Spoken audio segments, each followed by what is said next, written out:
fellow parliamentarians, distinguished guests, it's my pleasure to be in discuss on this very difficult topic for all of us by announcing some positive news. Yesterday we had meeting, the second after Vienna, on 11 April, under auspice of PA, between delegation of Russian Federation and Ukraine. The meeting was very productive, with comprehensive discussion on many aspects of the crisis, and what is most important, the meeting produced concrete results. This result concerned the continuation of work in the so-called Vienna Group on concrete matters related to the life issues of the citizens and all other matters. It also concerns establishment of the second group, International Parliamentary Liaison Group of Parliamentarians of our Assembly, composed of the Russian and Ukrainian delegations to the PA, as well as the number of OSCE parliamentarians from the other participating states. Working title for us has to be Baku Group, because we have done here in Baku, that's beginning. I would like, on this occasion, on behalf of you, dear colleagues, to express my deepest respect to both delegations for their readiness to hardly work and have concrete amendments, achievements in this delicate moment for security in this part of the OSCE area. I want to thank them for demonstrating full democratic capacity, as well as recognizing our Assembly as a forum that significantly contributes to de-escalation of the crisis. I'm very glad that we have proven our joint responsibility to deal with the problems, not just inefficiently to speak about them. We have shown that our OSCE family cares, even in such difficult periods, very much for the cooperation and principle which is the pillar, fundamental of our organization. And we are especially proud that we are, as a parliamentarians, are again on the front line strengthening this pillar of the OSCE. Dear colleagues, I would like briefly to inform you on activities PA before this annual session to help diffuse the crisis. We parliamentarians are very proud to have managed in the period when the crisis was culminating to be very active. Thanks to leaders' capacities of PA, you saw them, and the presence of both chambers of Russian Duma and Verkhovna Rada Ukraine. In direct meetings in Moscow and Kiev, we arranged to have first meeting of two PA delegation in Vienna on April 11.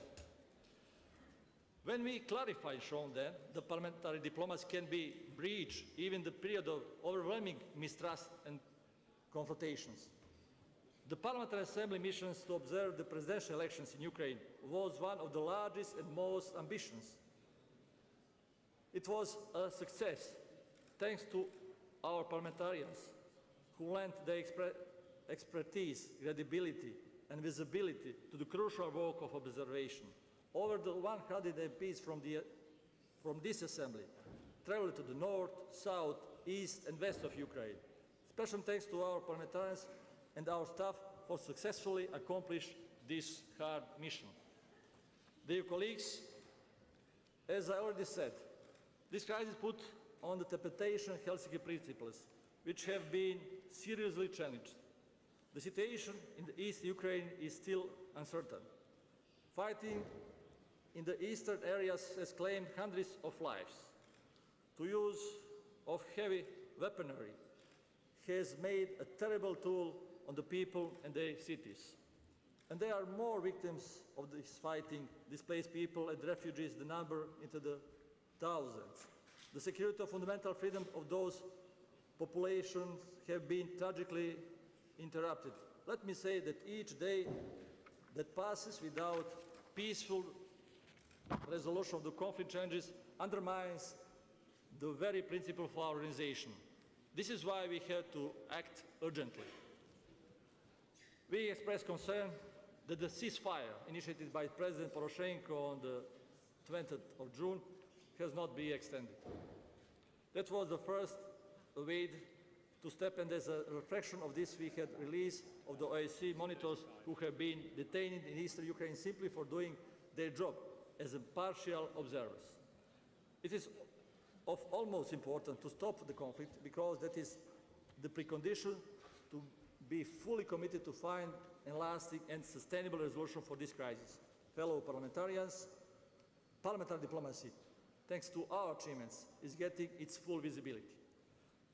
These are not any more primary formal meetings, but meetings producing discussion and the most delicate political and security challenges. Parliamentary diplomacy is complementary with governmental diplomacy. And in this synergy, we can together be more fruitful. Such achievements must be only flash in the dark, which will not have permanent flame on parliamentary diplomacy.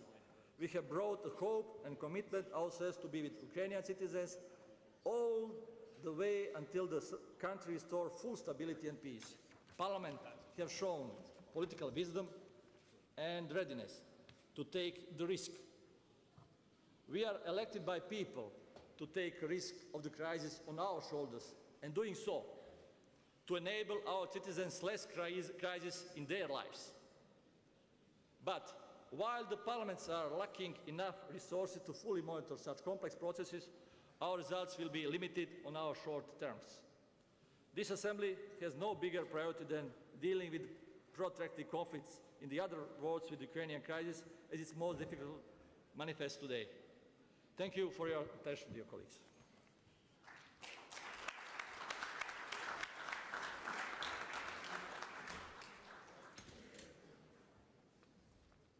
First speaker is Brad Trust, Canada, please. Thank you, Mr. Chair. I speak today on behalf of Canada as a friend of both Russia and a friend of Ukraine. But friends can only truly be friends if friends are honest with each other. And in this case, we have a problem because one of our friends has violated the Helsinki Principles. Strong political action must be taken. We must be emphatic and we must be firm. When principles are violated, we cannot stand by. So we have choices. What are we to do? No one wishes for escalation in a military sense, which is why we must instead start by making firm, clear statements about what we stand for. As we go into the debate and talk about what the Helsinki Principles are, we must remember they only mean something if we are prepared to act on them. Canada has been clear. It has opposed the seizure of the Crimea, and it has opposed actions which have escalated the situation. Ukraine's territorial integrity must be respected. We support and have taken political actions. Just a moment, sorry I will interrupt you. Due to we don't have French interpretation. Is it true? Now, you can continue. Thanks a lot. Sorry.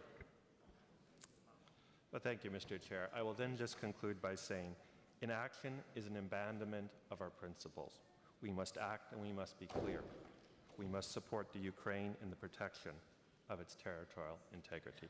Thank you. Thank you, Mr. Trost. Next one is Andrzej Dera, Poland. Please, Andrzej. Mr. President, dear colleagues, Ukrainian crisis is a changed strategic situation in the Euro-Atlantic region. It changes the situation for this indirect vicinity of the conflict, but equally for those who do not share with any of the country involved in the conflict. This is because the crisis is not only about changing borders by force, but also about violating its basic principles and rules, which we have perceived and so far as universal ones. It is very important that the OSCE is involved in solving the crisis in two dimensions. First, direct, immediate involvement in the process of the de-escalation. Second, a continuous support for principles and norms of international relations and a signal of your acceptance to illegal actions taken by Russia in Ukraine would undermine of your credibility. These principles and norms constituted a fundament of the OAC. Your only creditors, we cannot give it in. In these first dimensions, we should use all instruments that OAC has that the special monitoring missions, elections observations, practical tools to support reform in Ukraine, as well as unique OAC medicine experiences. In the second dimension is equally important. We should not wait until the crisis is solved. We should do your best to ensure that we still have norms and values which are recommended by all countries of the OSCE. As the only forum that encompasses all countries of the Euro-Atlantic region, with no exceptions, we should engage in the Helsinki Plus. Thank you. Thank you, Andrzej. The next one is Doris Barnett, to be ready, Vignette Porina from Latvia. Doris, the floor is yours. Vielen Dank, Herr Präsident. Liebe Kolleginnen und Kollegen, wir leben in Zeiten heftiger Veränderungen. Unsere Welt ist nicht mehr so, wie sie vor 20 Jahren waren. Und das schürt Ängste, vor allem aber auch Misstrauen. Und Misstrauen insbesondere dann, wenn man einen Teil der Mitspieler nicht mitnimmt. Und deswegen muss ich sagen, im Vorfeld der Krise der Ukraine haben auch wir im Westen nicht immer alles richtig gemacht, haben Fehler gemacht, aber die kann man jetzt nicht einfach wieder beheben. Jetzt geht es aber um mehr als nur um Befindlichkeiten, jetzt geht es um Menschenleben. Jetzt geht es um Gesetzlosigkeit in Gebieten, die früher eigentlich ein gutes Land zum Leben waren. Und das kann keine Seite gutheißen. Jetzt müssen wir alle Anstrengungen unternehmen, um die Separatisten dazu zu bewegen, die Waffen niederzulegen. Es dürfen keine Söldner mehr angeworben werden, weder vom Westen noch vom Osten. Es dürfen auch keine Waffen mehr an Marodeure weitergegeben werden. Und wir brauchen wieder einen Waffenstillstand, und zwar einen belastbaren von beiden Seiten. Das Töten muss aufhören. Wir dürfen weder zulassen, dass Menschen im Osten umgebracht werden, noch dürfen wir zulassen, dass hier sich etwas im Westen abspielt. Dann auch darüber dürfen wir nicht schweigen. Wir dürfen Odessa nicht vergessen. Aber vor allem muss die Ukraine jetzt zur Ruhe kommen. Und es ist wichtig, dass bei den Parlamentswahlen in diesem Jahr in der Ukraine dann auch die Menschen aus dem Osten sich angemessen vertreten fühlen. Russland muss deshalb seinen Einfluss geltend machen. Und da bitte ich wirklich unsere russischen Freunde, Sie sind ein großer Spieler. Bitte veranlassen Sie alles, dass wir hier wirklich wieder zu Frieden kommen. Denn das ist doch das wichtigste Anliegen unserer Organisation. Ich möchte daran erinnern, dass vor 20 Jahren, im Jahre 1994, 2 Erzfeinde sich in Paris die Hände gaben, die sich vorher mit allem Möglichen am liebsten an die Gurgel gegangen wären. Das war ein Herr Arafat und ein Herr Rabin. Das ist geglückt, weil wir alle es wollten, weil die USA, weil Russland, weil jeder unterstützt hat und geholfen hat. Und das muss doch auch in der Ukraine möglich sein. Vor 100 Jahren begann der Erste Weltkrieg, vor 75 Jahren der Zweite. Einen dritten kann sich diese Welt überhaupt nicht erlauben. Und deswegen ist es wichtig, dass unsere Organisation, wir als Parlamentarische Versammlung, wir als Parlamentarier, alles tun in unseren Ländern, um unsere Regierungen daran zu erinnern, was sie geschworen haben, nämlich das Volk zu beschützen und die Wohlfahrt zu mehren und nicht, dass sie in weitere Krisen und Unannehmlichkeiten und Mord und Totschlag hineingetrieben werden. Deswegen bitte ich Sie, unterstützen Sie die Arbeit, die der Präsident vorhin vorgestellt hat mit den 2 neuen Kommissionen. Wir wollen als Parlamentarier das tun, was wir am besten können, miteinander reden und vor allem Ergebnisse erzielen zum Wohle der Menschen, die wir vertreten. Vielen Dank. Thank you very much, Doris. Vignetta, the floor is yours. To be ready, Senator Benjamin Cardin. Mr. President, dear colleagues, as we know, a number of international documents clearly condemn the illegal and unlawful annexation of Crimea by the Russian Federation. Vast majority of OSCE participating states do not recognize Crimea as a part of Russia. Less attention has been paid to the fact that the military occupation of Crimea took place before the annexation. President Putin has acknowledged that Russian forces were deployed in Crimea right before the so-called referendum that happened without consent of Ukrainian government. The occupation continues, and Crimea now is an occupied territory. That is clear, gross and shameless violation of Helsinki principles. OSCE Parliamentary Assembly must stand up against the blatant violation of international law. Indifference may lead to new acts of aggression and feed the ambitions of imperialists in Moscow. Let us not forget that Russia has done very little, if anything, to discourage terrorists and separatists operating in eastern regions of Ukraine. Territorial integrity of all OSCE countries and inviolability of borders are fundamental principles of this organization. The duty of the Parliamentary Assembly is to uphold these principles that are central to peace and security in Europe. In 1940, Latvia fell victim to Soviet occupation. Russian aggression against Ukraine has many similarities with Stalinist course of action in 1940. At first one, special operations aimed at destabilization of political system. Secondly, heavy pressure forcing the government to accept permanent military presence of foreign troops. The third one, full-scale invasion and complete takeover of power, threatening to us overwhelming military force. The threat of use military force against the victim of aggression is an important condition of foreign aggression that leads to occupation. Russian Federation used threats against Ukraine many times. Let us recall the speeches of President Putin in March and April 2015, the decision of Russian State Duma to authorize the use of force in Ukraine, the concentration and movement of Russian forces on Ukrainian border. All these actions are unacceptable from the point of view of international law. I would like to invite the Ukrainian delegation to comment on these issues and provide more information concerning the declared intention of Ukrainian government to involve the International Court in Hague. Obviously, the OSCE could do more to prevent the escalation of conflict in Crimea and eastern Ukraine. After all, conflict prevention is one of the basic functions of the OSCE.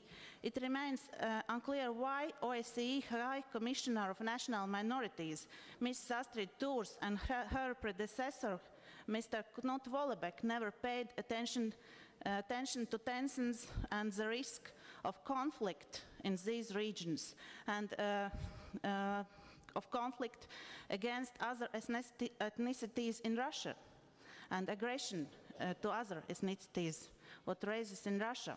It seems obvious that certain institutions of these OSCE neglected their responsibilities and thus paved the way for aggression.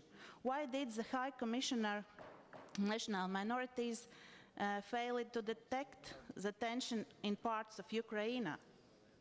So several questions, and the answer of this last question, one explanation is that these institutions were too busy criticizing the Baltic states and other OSCE countries to do not really present a risk of conflict. Sorry, I'm not told. Thank you very much for attention.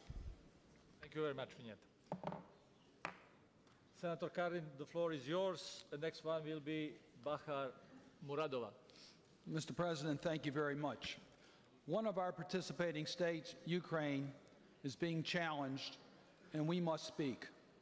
Russia's actions in Crimea and East Ukraine have violated each of the 10 OSCE core principles. Starting in February of this year, Russia's aggression in Crimea and its action in East Ukraine violated OSCE commitments. Its support for separatists in Donetsk and Luhansk complicated its violations and made it worse. Tragically, despite statements to the contrary, there's clear evidence that Russia is continuing to supply heavy arms to the separatists.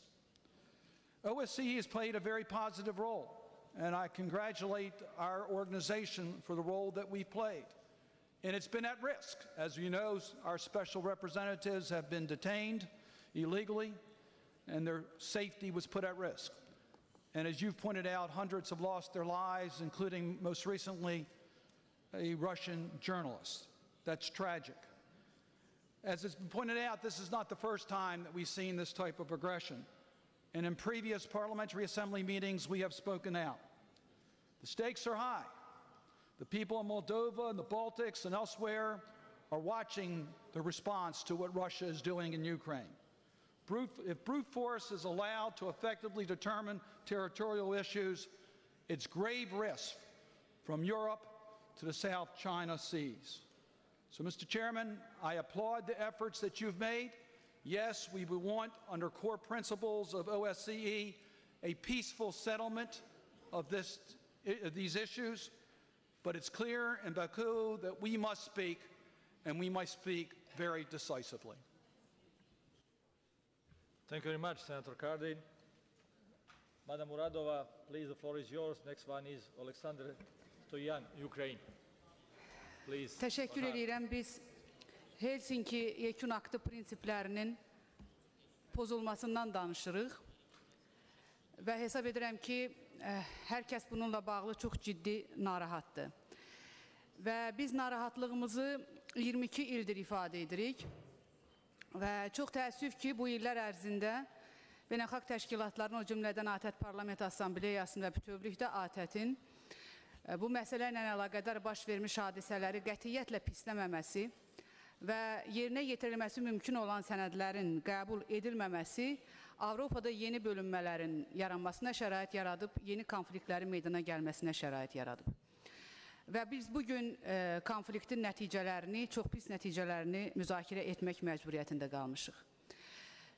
Və mən Azərbaycanın mövqeyini sessiyanın ilk günündə bəyan etmişəm və bu müddət ərzində Amerika tərəfi ilə və xüsusilə cənab Cardinlə dünən keçirdiyimiz görüşdə razılaşmamız onunla bağlı oldu ki, biz bu məsələni davam etdirəcəyik və ATƏT regionundakı bütün münaqişəli vəziyyətlərə dair Helsinki yekun prinsiplərinin pozulması məsələsini gündəlikdə saxlayacaq və lazımi sənədlərin qəbul olmasına nail olacaq. Amma hələlik bugün bu mümkün olmadı. Mən buna təəssüf edirəm. Amma eyni zamanda onu vurğulamaq istəyirəm ki, çox yaxşı bir addım da atılıb və cənab Prezident Rankoya mən öz təşəkkürümü bildirirəm ki, o aprel ayından başlayan parlament vasitəçiliyi səylərini davam etdirib və biz bugün artıq onun konkret nəticəsini müşahidə etdik burada. Doris Barnett, mən sizə təşəkkür edirəm bu prosesdə iştirakınıza görə və ürək ağrıdan çağırışlarınıza görə. Bunu o şəxs edir ki, vaxtı ilə Avropada bir çox ciddi faciələrin yaşanmasına səbəb olan bir ölkədə vaxtı ilə faşizm ideyası yaranan və dünyanı təhdid edən bir ölkənin bugünkü nümayəndəsi və onun çağırışlarına çox ciddi yanaşmaq lazımdır.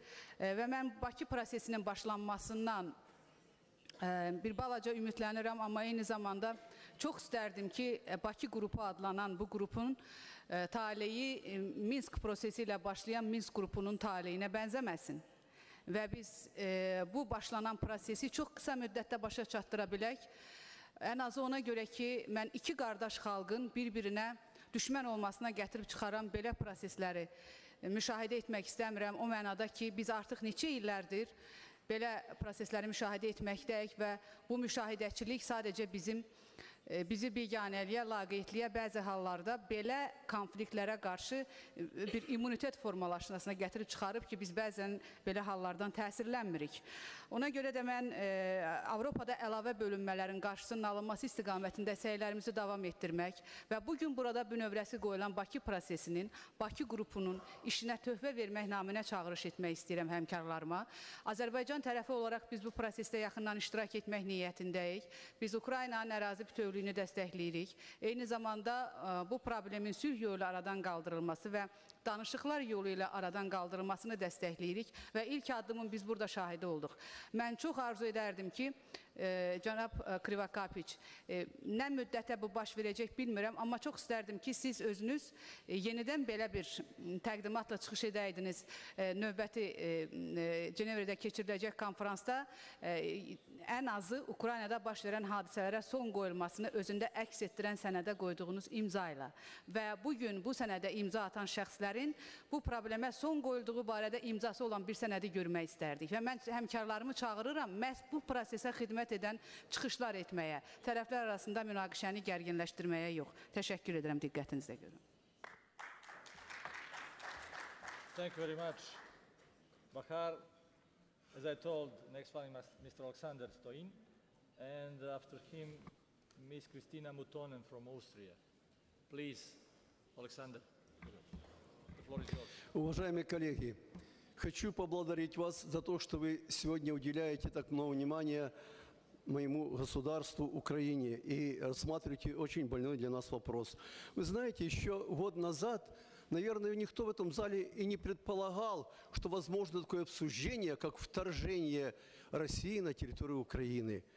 Более того, мы всегда были дружны с Россией, мы славянские народы, мы друг друга всегда поддерживали. И поэтому не случайно в декабре 1994 года мы подписали и согласились на подписание Будапештского меморандума, где с участием Соединенных Штатов Америки и Соединенных Королевств о том, что мы отказываемся от ядерного оружия. Почему?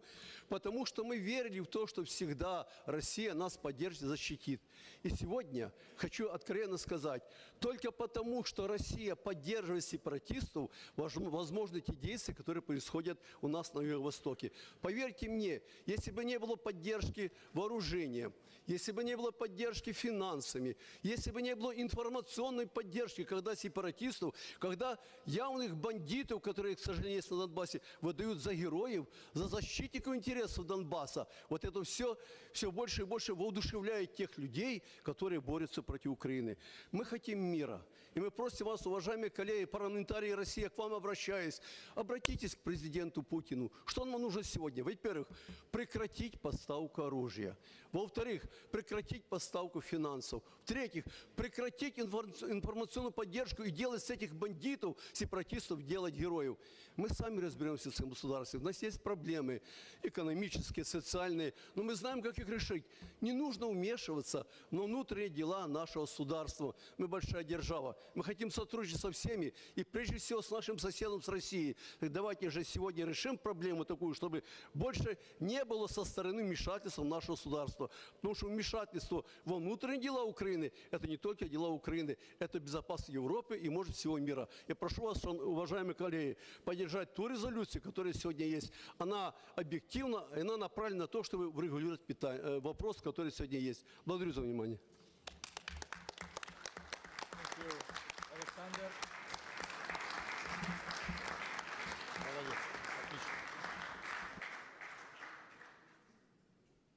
Christine, the floor is yours, and after you will be Mr. Alexei Pushkov, Russian Federation. Thank you. Danke, Herr Vorsitzender. Liebe Kolleginnen und Kollegen, wir gedenken in diesem Jahr des Ausbruchs des Ersten Weltkrieges vor 100 Jahren.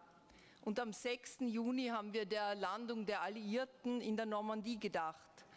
Beide Weltkriege haben Europa an den Rand des Untergangs getrieben. Und in beiden Kriegen zusammen starben in Europa über 64 Millionen Menschen, Soldaten und Zivilisten. Die Menschen, die überlebten, haben in einer nie gekannten Armut und Vertreibung zu leben gehabt. Was, geschätzte Kolleginnen, was würden diese Menschen denken, wenn sie dieses heutige Europa sehen könnten? Dieses Europa, das sich nicht mehr bis zur vollständigen Selbstzerstörung bekämpft, sondern das in allen Bereichen des Lebens zusammenarbeitet und kooperiert. Und was würden uns diese Menschen wohl raten, wie wir mit der Ukraine-Krise umgehen sollten? Ich denke, sie würden uns raten, dieses neue Europa nicht aufs Spiel zu setzen. Und ich denke, sie würden uns raten, nicht auch nur einen einzigen Schritt in das Europa zurückzugehen, in dem sie gestorben sind. Und ich bin mir sicher, sie würden uns raten, zu reden, miteinander zu reden und einen Konsens zu finden, einen gemeinsamen Weg aus der Krise zum Vorteil aller. Und sie würden sagen, wie froh wir doch sein könnten, dass wir Organisationen haben, in denen alle Länder vertreten sind und miteinander sprechen können und dass wir diese Organisationen nützen sollten. Und ich bin mir sicher, dass die OSZE und damit auch unsere Parlamentarische Versammlung das beste, vielleicht auch das einzige Instrument ist, das diese Krise lösen kann. Wir Parlamentarier, und das wurde heute schon angesprochen, wir Parlamentarier haben weitaus mehr Möglichkeiten, im persönlichen, im informellen, Treffen den Dialog aufrechtzuerhalten und ihm neuen Schwung zu geben, besser und mehr Möglichkeiten als manche Regierung. Das hat ja zum Beispiel Doris Barnett bewiesen. Inklusion statt Exklusion ist ja ein Motto der OSZE. Eine Erfahrung möchte ich als Österreicherin herausstreichen, mit dem mein Land Frieden und Stabilität zwischen zwei Blöcken erreicht hat. Die Erfahrung der Neutralität. Vielleicht ist das eine Anregung für die Ukraine. Militärisch neutral, mit der Freiheit sowohl mit der EU als auch mit Russland wirtschaftlich eng verknüpft zu sein und vor allem auch mit umfassenden Regeln zum Schutz der Minderheiten, zum Schutz der Sprachen und Kultur. Dies ist nur ein Vorschlag und es mag viel bessere geben. Wichtig ist, dass wir über sie reden, mit dem Ziel, unser gemeinsames friedliches Europa zu erhalten. Eine Zeitung fordert Dialog statt Muskelspiele und ich meine, sie hat recht. Danke. Thank you very much, Christine. Thank you very much. Mr. Alexei Pushkov, the floor is yours. The next one is Victor Paul Dobre from Romania. Спасибо, господин председатель. Здесь много говорится критического в адрес России, много обвинений в адрес России. Я бы не хотел отвечать на эти обвинения, скажем, какими-то обвинениями, допустим, в адрес украинской стороны. Это слишком легко сделать. Но хотелось бы действовать в духе создания той группы по межпарламентскому диалогу, решение которой здесь практически единогласно было принято вчера.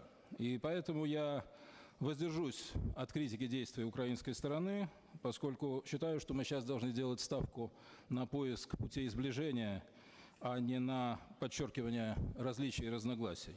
Единственная вещь, которую я хотел бы напомнить, что состоит в том, что ситуация на Украине, на востоке Украины, в значительной степени связана с тем, что населению этих регионов было отказано в проведении референдумов о федерализации и о превращении Украины в федерацию. Если бы в марте месяце было принято такое решение о проведении такого референдума, я думаю, что вся ситуация развивалась бы совершенно по другому сценарию. И мы знаем с вами, что многие европейские страны являются федерациями, и это вполне демократическое устройство. И если значительная часть населения настаивает на децентрализации, мне казалось бы, что это следует рассматривать в рамках правовых инструментов, а не реагировать на это негативно сначала, а потом силовым путем. Главное, однако, что я хочу сказать, это то, что чрезвычайно беспокоит разрушение принципов международного права. Вот здесь мы много слышим о том, что Россия нарушила принципы ОБСЕ, универсальные принципы, принципы международного права. Но у меня такое ощущение создается, что международное право у нас стало функцией от политики. То есть, когда выгодно нарушать международное право, ряд стран себе это позволяют. Сейчас модно в Европе не вспоминать о Косово, но именно тогда был создан прецедент. Тогда, вопреки Конституции Югославии, вопреки воле Белграда, было принято решение об отделении страны, это получило международную поддержку. Более того, Международный суд ООН заявил, что отделение само по себе не противоречит международному праву. Мы это знаем, это решение от 2010 года. Получается так, что одно отделение не противоречит международному праву, если оно поддержано ведущими западными державами, а другое отделение уже противоречит. Здесь, мне кажется, надо разобраться, потому что здесь есть явное противоречие. Другой вопрос. Вот здесь очень много, и в том числе американские представители, говорят об универсальности принципов международного права. Но можно ли поддерживать, например, оккупацию Ирака? Она не противоречит тем принципам, на которых базирует свою деятельность ОБСЕ. Мне кажется, противоречит, даже если Ирак находится за пределами Европы. Между тем, 25 европейских государств в той или иной форме поддержали оккупацию Ирака. И мне кажется, что это нарушает принцип международного права. Или, например, мы сейчас слышим, что у государства должна быть монополия по использованию вооруженной силы внутри своей территории. Это говорится нашими западными коллегами об Украине. Хорошо. Но почему тогда отрицается монополия на использование вооруженной силы другими государствами, например, в Сирии? Причем ведь когда началась гражданская война в Сирии, еще не было тех преступлений, которых сейчас обвиняют Дамаск. Еще не было уничтожения мирного населения. Я был в Дамаске в феврале 2011 года. Армия Сирии тогда не предпринимала никаких действий, которые бы вели к гибели гражданского населения. Но тогда почему-то Дамаску было отказано в монополии на применение вооруженной силы. Значит, здесь есть явное противоречие. К сожалению, мы слишком часто слышим о нарушении международного права от государств, которые сами принимают участие в его разрешении. Если принципы, о которых мы здесь говорим, универсальны, то давайте работать над их универсальным над их универсальным применением. В заключение хотел бы сказать, что в последние недели Россия предприняла целый ряд шагов, которые демонстрируют ее добрую волю в направлении решения украинского кризиса. Это решение об отказе от использования войск, это содействие освобождению наблюдателей ОБСЕ, это предложение Владимира Путина о совместном контроле границы. И я считаю, что тот контакт, который у нас был с украинской делегацией здесь, и решение о создании межпарламентской группы по Украине, это тоже знак того, что Россия склонна к позитивному и мирному решению вопроса. Спасибо. Thank you. Thank you. Victor, the floor is yours. And next one will be Michel Voisin from France. Victor, please. Thank you, Mr. President, ladies and gentlemen. In light of the most recent events in Ukraine, the EU and member states must show consistency and act together towards providing the Ukrainian authorities with adequate support according to their needs. Ukraine needs substantial economic support and assistance programs to reform state institutions. We are looking forward to concrete steps in this respect by the support group for Ukraine within the European Union, which will work on the implementation of the European Agenda for Reform. I would like to underline the need for swift and decisive action for national reconciliation and comprehensive, deep institutional reforms. The role of a democratically elected president is the key in ensuring an inclusive process of restructuring and transformation of the state for the benefit of the entire Ukrainian people. Only Ukraine and Ukrainian people can decide their future, and we must support them in this difficult period. We must support the territorial integrity of Ukraine. Thank you very much. Thank you very much. Victor and Michel, the floor is yours. To be ready, Viktor Guminsky from Belarus. Merci, Monsieur le Président. Mes chers collègues, la question posée à l'OSCE par la crise ukrainienne est existentielle. L'OSCE où on est depuis de nombreuses années en s'interrogeant sur son rôle. Avec l'affaire d'Ukraine, elle fait face à un défi. Rappelons que l'OSCE a deux missions principales. Prévenir les conflits ainsi que les résoudre par la négociation s'ils surviennent. Soit l'OSCE joue son rôle de pacification efficacement, et alors elle verra sa raison d'être légitimée, ou elle n'arrive pas à calmer la spirale de violence, et dans ce cas, la question même de son existence se pose. C'est au nom de sa responsabilité qu'elle se doit de travailler sur une issue pacifique aux événements qui ont secoué l'Ukraine, et je tiens sur ce plan à rendre hommage à la présidence suisse qui n'a pas ménagé ses efforts. La période de confrontation que nous vivons ne constitue pas une stratégie viable dans un monde d'interdépendance. La Russie croit obtenir des gains politiques en affaiblissant l'Ukraine. Au lieu de cela, elle affaiblit son économie qui est, bien plus que son arsenal nucléaire, la vraie source de sa puissance présente et future. L'Union européenne ne souhaite nullement porter atteinte aux intérêts stratégiques russes, Moscou étant un partenaire et non un ennemi. La France a été claire dès le début des troubles à Kiev. Conformément à la Charte des Nations Unies, conformément à l'acte d'Helsinki, nous réaffirmons notre plein soutien à une Ukraine indépendante et souveraine, et nous considérons que l'annexion de la Crimée par la Russie est illégitime car elle découle d'un coup de force maquillé par un pseudo-référendum. Comme les violences se poursuivent dans l'est de l'Ukraine, force est de constater que la médiation de l'OSCE doit être poursuivie. Le dialogue entamé entre le président de l'OSCE, Didier Bülkater, et les différentes parties du conflit ont ainsi permis des avancées notables, à l'image de la reconnaissance unanime de la légitimité du nouveau président élu, Petro Poroshenko. Cette élection est un pas décisif, mais non suffisant. Les combats continuent. L'Ukraine se doit de faire prévaloir la justice plutôt que la vengeance, tout en s'assurant que tous ceux qui furent associés aux groupes terroristes répondent de leurs actes. Tous les États membres de l'OSCE ont un rôle à jouer pour que triomphe la paix plutôt que l'affrontement, la coopération plutôt que la confrontation.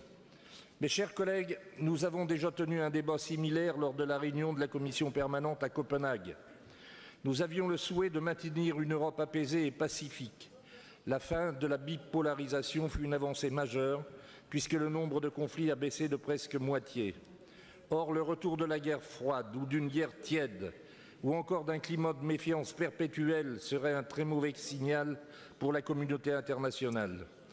Outre la remise en cause des fondements même de l'ordre international, elle annihilerait 40 ans d'efforts au cours desquels nous avons appris à mieux nous connaître.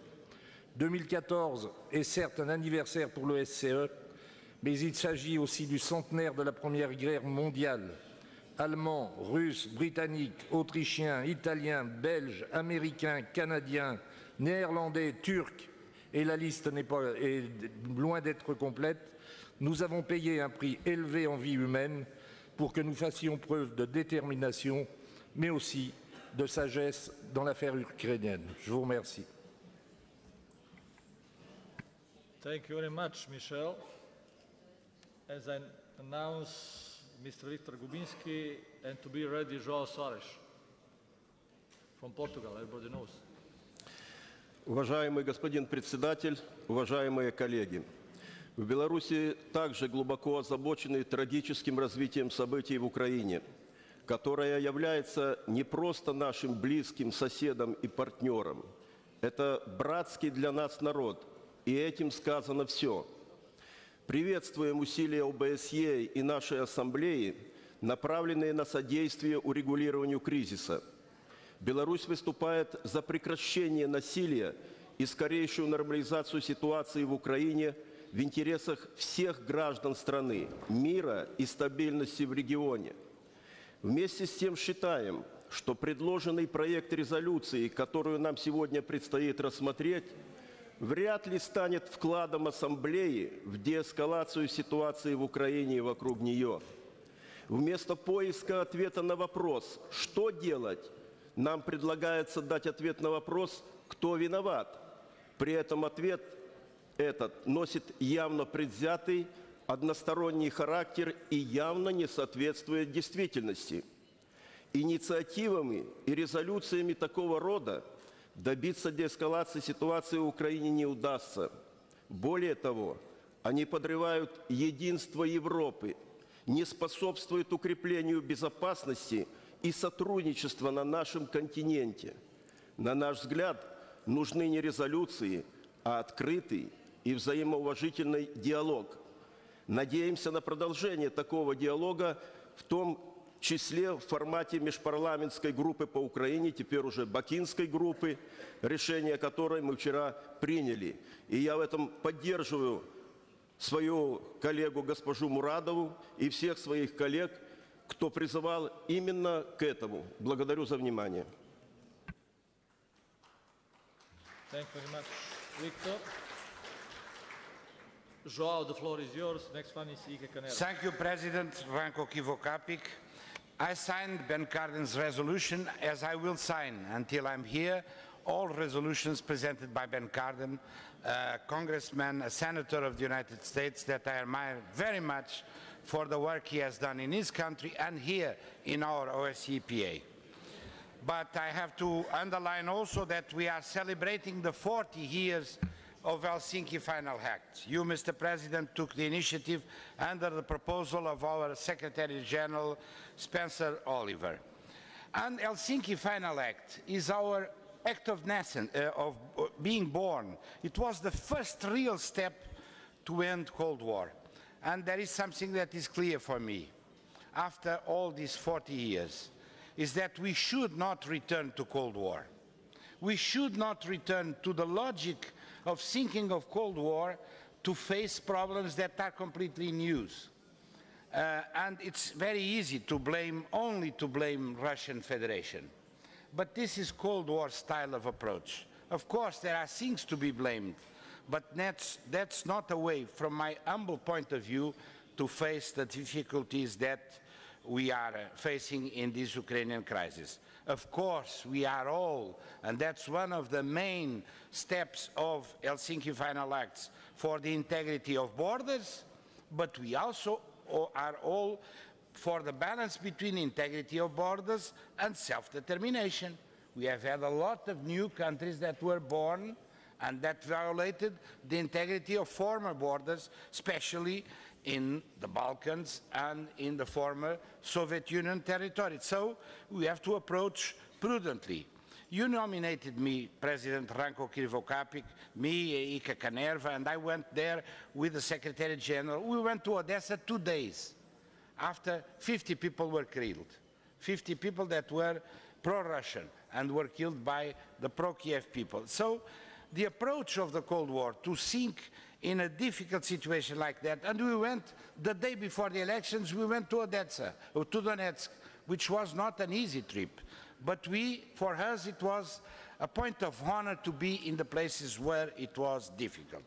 That's why I think sincerely that we should approach these problems.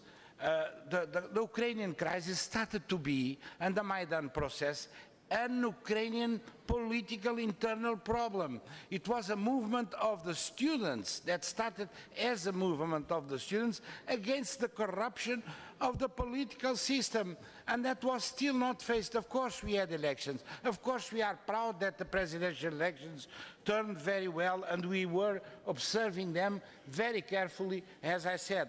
But there is a great role to be played by parliamentarians. I greet you, Mr. President, by the creation of the Baku Group. I underline what Bahar Muradova said. I hope that the Baku Group, I'm sure it is not going to be another Minsk group, and there is a great role to be played in dialogue and in putting together different ways of seeing the situation, like the OSCE has always done since the Helsinki Final Act, and like the Swiss chairmanship has done. Thank you so much. Thank you very much, Joao. Ike, the floor is yours. And next one is Vilja Alekaintea Abrahakine. Ike, please, the floor is yours. Yes, Mr. President. The crisis in Ukraine is a serious setback for the peace and stability in Europe, and it will have very serious consequences to the distant future. The OSCE has demonstrated that it can play an important and valuable role in de-escalating the crisis.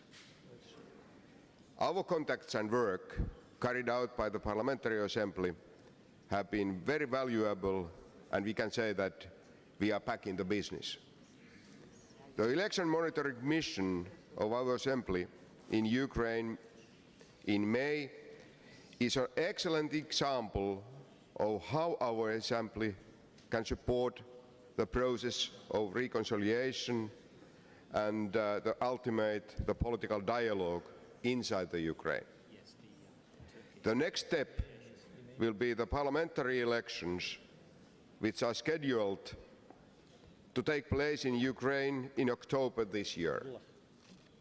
The Assembly should be equally active with respect to these elections and give a signal of support that will help Ukraine to have strong and functioning democratic institutions.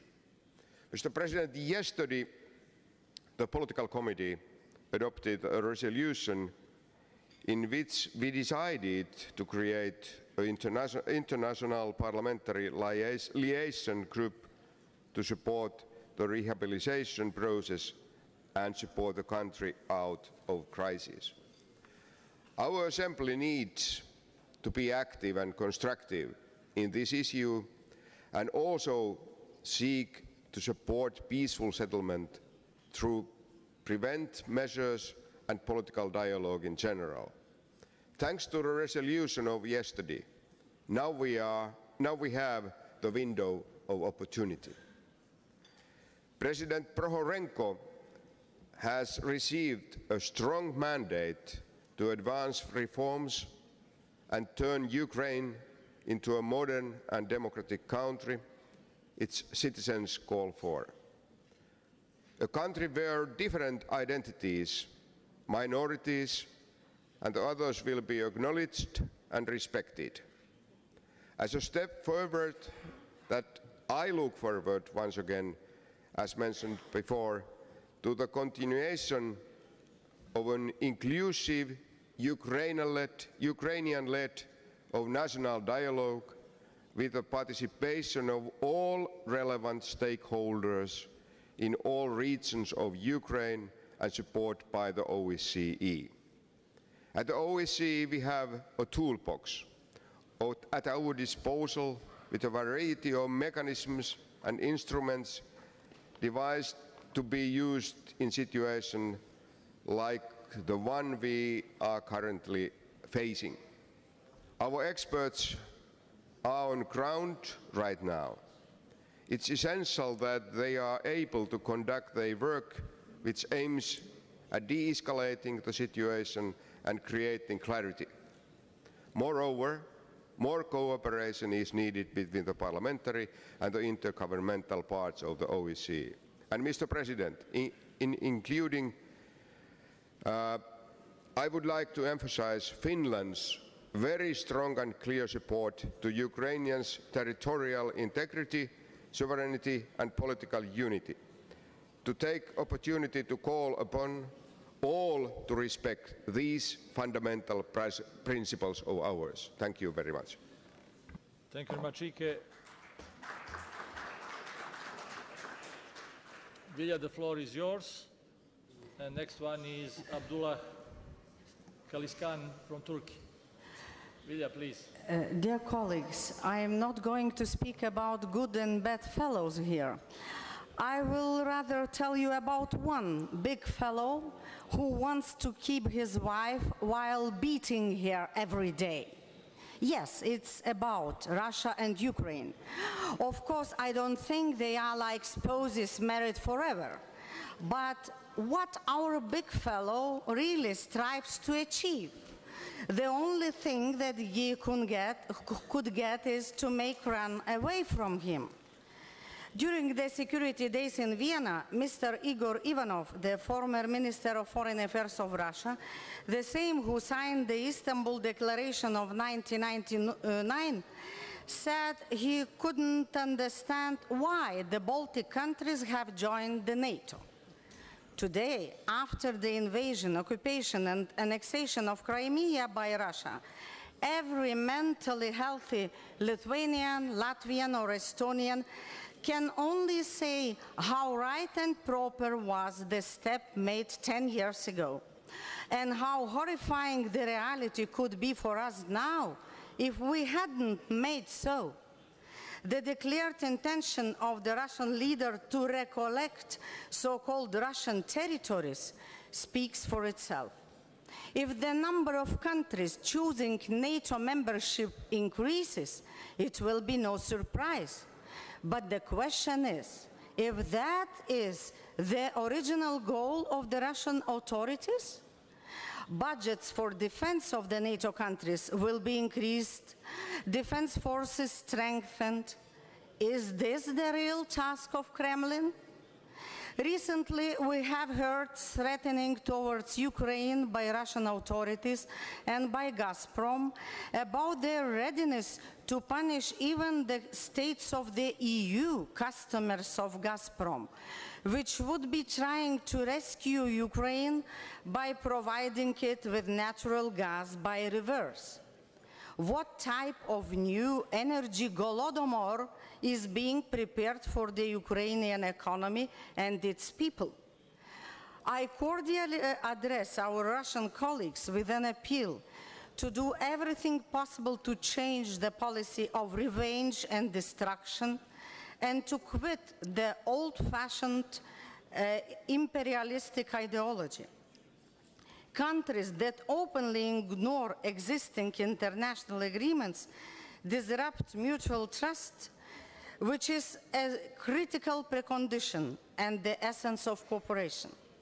This policy leads only to division, confrontation, or even new wars, nothing else. To return to the principles of our countries, we have agreed to in Helsinki 40 years ago would be much better than sending tanks to Ukraine or to send guns to these who wants to destroy Ukraine. Thank you. Thank you, Vilja. Abdullah, the floor is yours, and Jürgen Klimke from Germany is the next one. Thank you, Mr. Chairperson.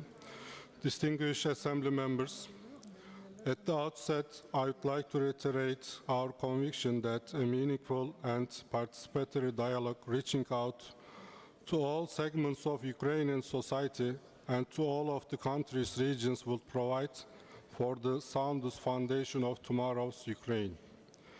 The Ukrainian people have clearly demonstrated their will for their country's future stability, unity, and prosperity by the elections of 25 May. We are confident that President Poroshenko's political determination will bolster the process of national dialogue in the coming period. It is essential that the Ukrainian-led and owned process succeeds. We are deeply concerned about the ongoing crisis and instability in and around the Ukraine, which certainly affects regional stability as well.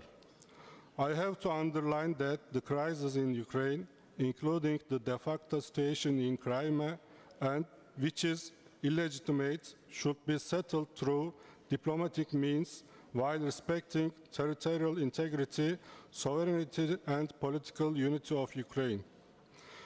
In this context, we welcome the launch of a trilateral contact group comprising Ukraine, the Russian Federation, and OSCE. We also welcome the recent meetings and contacts between Kiev and Moscow, which we believe is the key to the solution of the crisis. The OSCE's importance as an effective platform for dialogue has been confirmed once again by the developments in Ukraine. The OSCE's rapid response in the wake of crisis certainly attested our organization's added value. The central component of our organization's contributions to efforts towards ending the crisis in Ukraine is the Special Monitoring Mission.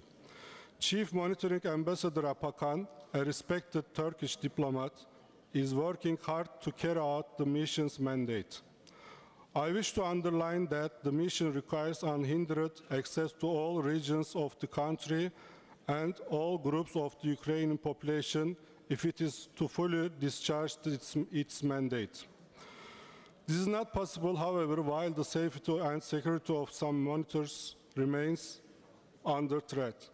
We have happily learned that all monitors in Donetsk and Lugansk were released. We commend the efforts being made in achieving this result. Within the context of the crisis, the situation of the Crimean Tatar community requires a special attention. The Crimean Tatars are the indigenous people of Crimean Peninsula who have been subjected to grave persecution and exile in the past.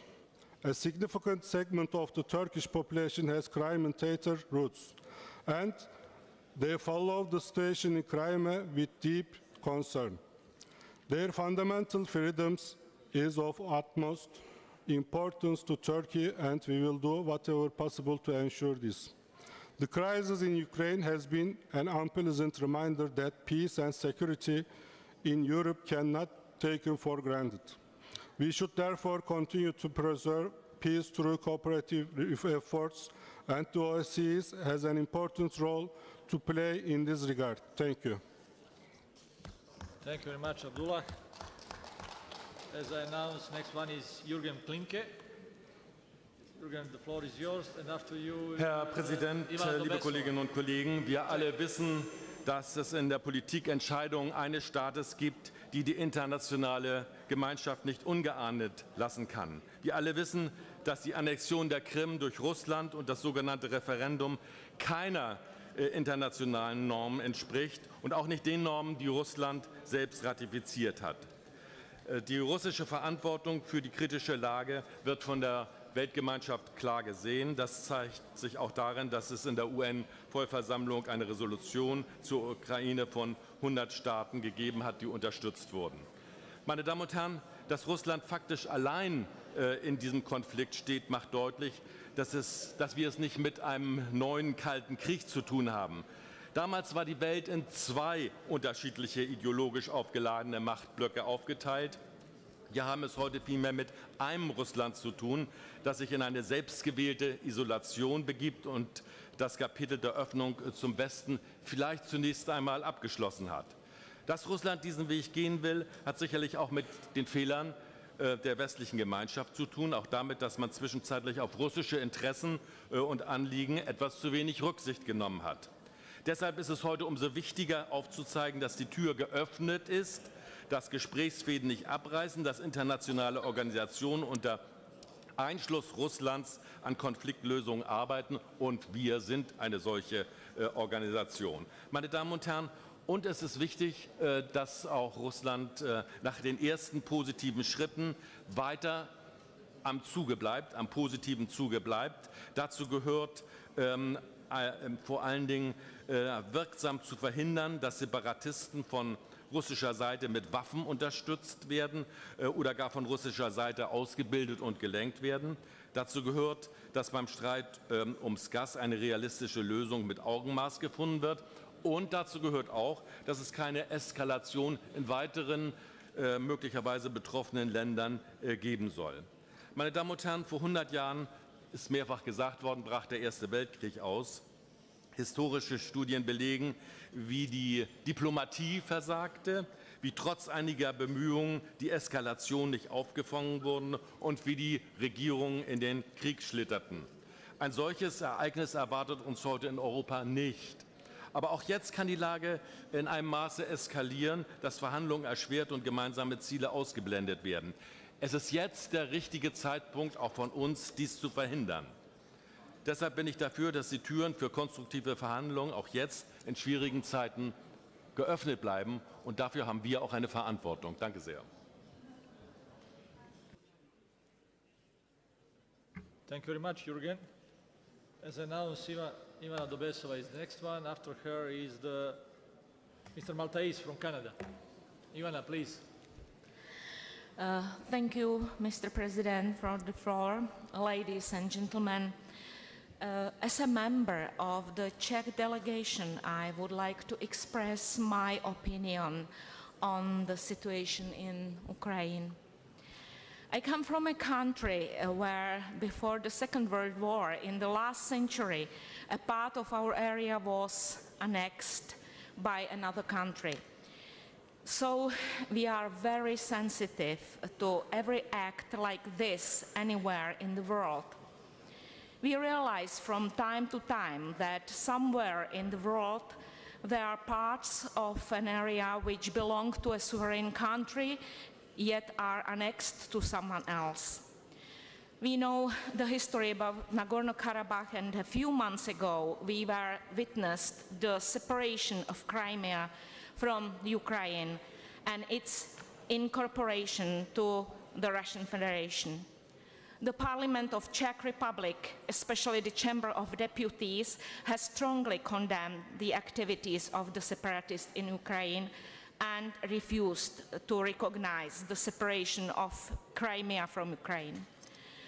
The members of the Chamber of Deputies understand clearly how dangerous the situation in Ukraine is and how this conflict influences our present and future lives. I participated in the election observation mission in Kiev during presidential election, and believe me, I saw people queuing for 2 or 3 hours to get a chance to declare their will. I saw a big potential of these people to take part in the changing process in their country. People who rely on Mr. Poroshenko to change their lives. People who already had one chance in Orange Revolution, which they afterwards lost.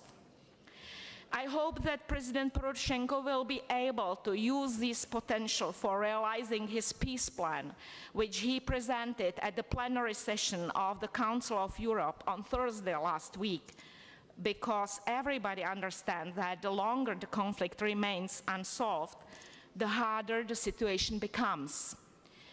It is high time for Ukraine to stop fighting and started to negotiate with the separatists in the eastern parts of Ukraine about the ceasefire in these parts, and to work on the federalization of this country. And finally, let me say that I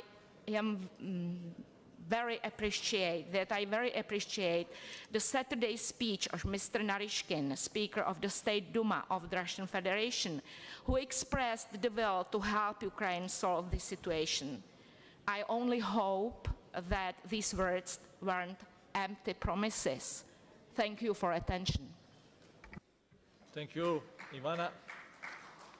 And as I announced, Mr. Maltais from Canada, after him, Congressman Christopher Smith. Merci, Monsieur le Président.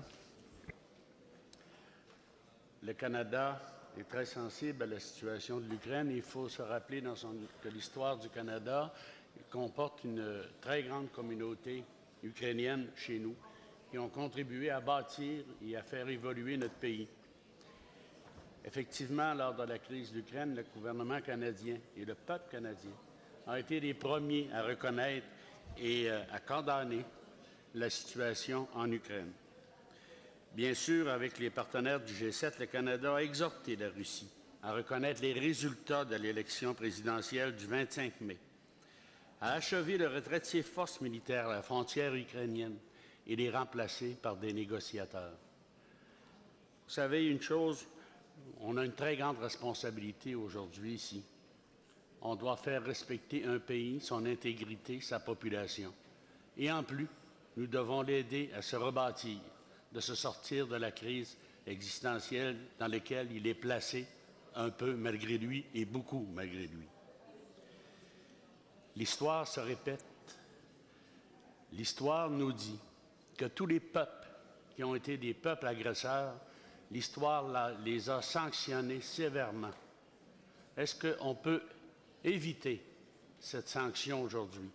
La responsabilité des 57 pays ici est immense et n'a pas le droit d'avoir un échec.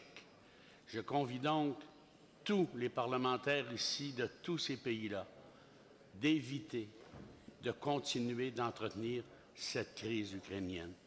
Et le peuple ukrainien, son gouvernement, est condamné à une chose, à réussir, à se sortir de cette crise, à donner une paix à la population et une économie stable.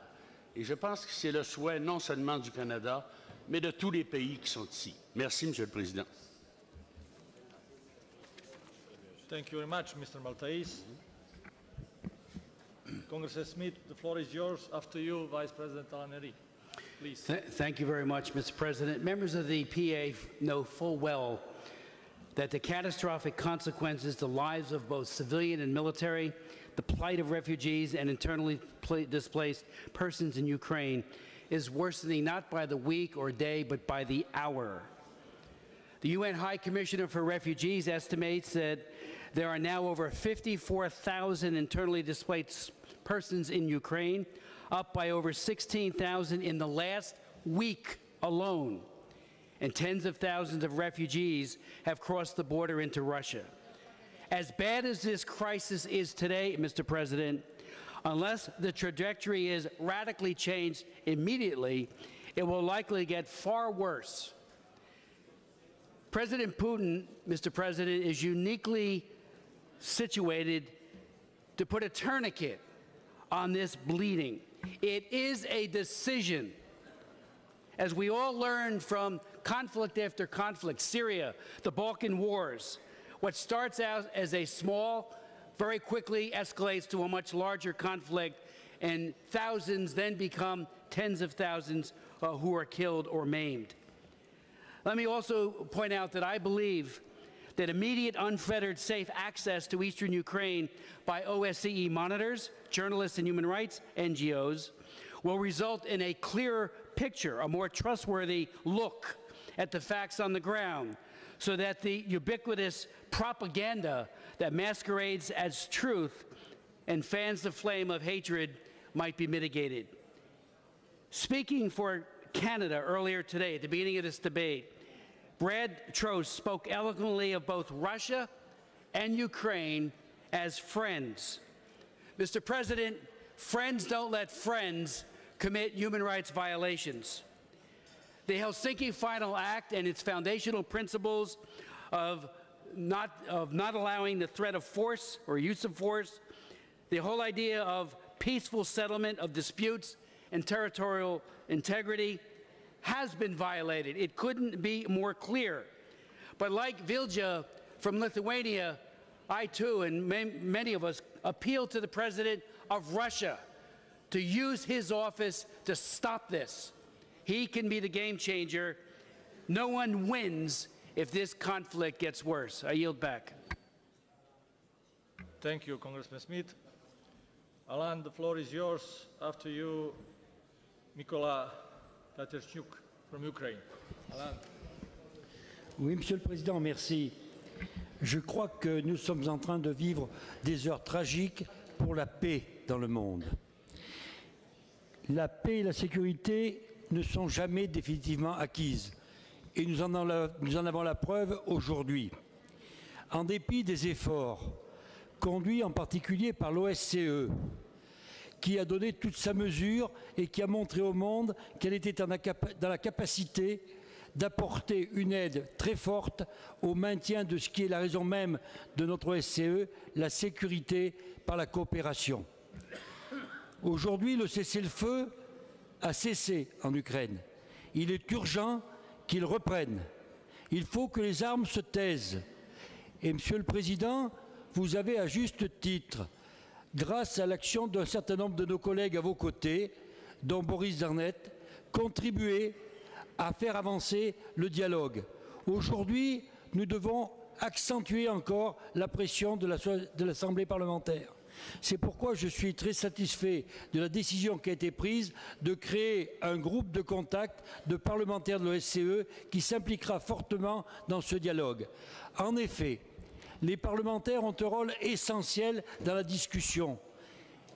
Je pense qu'à Bakou, avant de nous quitter, nous devons avoir effectivement assuré la création d'un groupe de contact sous votre responsabilité, sous la responsabilité de l'Assemblée parlementaire, pour que nous donnions toute notre mesure et montrions toute notre volonté pour faire que la paix reprenne dans cette partie du monde et qu'en particulier 2 de nos membres, l'Ukraine et la Russie, montrent qu'ils peuvent à nouveau travailler ensemble dans la confiance. Ça serait une belle preuve de notre foi dans l'espérance de la paix, dans la liberté et dans le respect des droits de l'homme et des citoyens, dans le cadre d'une autodétermination largement demandée par tous les interlocuteurs. Merci. Thank you very much, Alan. As announced, Mikola, the floor is yours. After you, Mr. Azai Gulit. Спасибо, господин президент. Я хочу сказать о том, что я полностью солидарен с членом нашей украинской делегации Стояном. Но сейчас хотел бы дать больше информации о том, что сейчас происходит в Украине и будет происходить. Президент Порошенко выдвинул мирную инициативу по мирному урегулированию конфликта в Украине. И эту инициативу поддержала США, Франция, Германия и Российская Федерация. И большесть политического бомонда мира, наверное, вздохнула о том, что появляется какой-то инструмент. Но, к сожалению, больше 10 дней украинская сторона ждала выполнения мирных инициатив президента, и они постоянно пробуксовывали, поэтому президент вчера принял решение о отмене режима одностороннего прекращения огня на Донбассе. Кстати, продлено было этот режим прекращения в одностороннем порядке огня по просьбе Российской Федерации. И вчера в 22:00 этот режим был отменен президентом. Почему он это сделал? За это время, долгих 10 дней и ночей, мы демонстрировали Донбассу, Украине и всему миру своей приверженности мирному способу регулирования спровоцированного извне конфликта. И жители Донбасса и Луганских областей почувствовали и увидели добрую волю украинской власти. Однако этот уникальный шанс реализации мирного плана был провален именно потому, что боевики продолжали свою преступную деятельность. Они публично декларировали свое нежелание поддерживать мирный план Порошенко, в том числе и по прекращению огня. За эти 10 дней 122 раза велся огонь по силам антитеррористической операции. У нас 27 погибших и больше 17 раненых.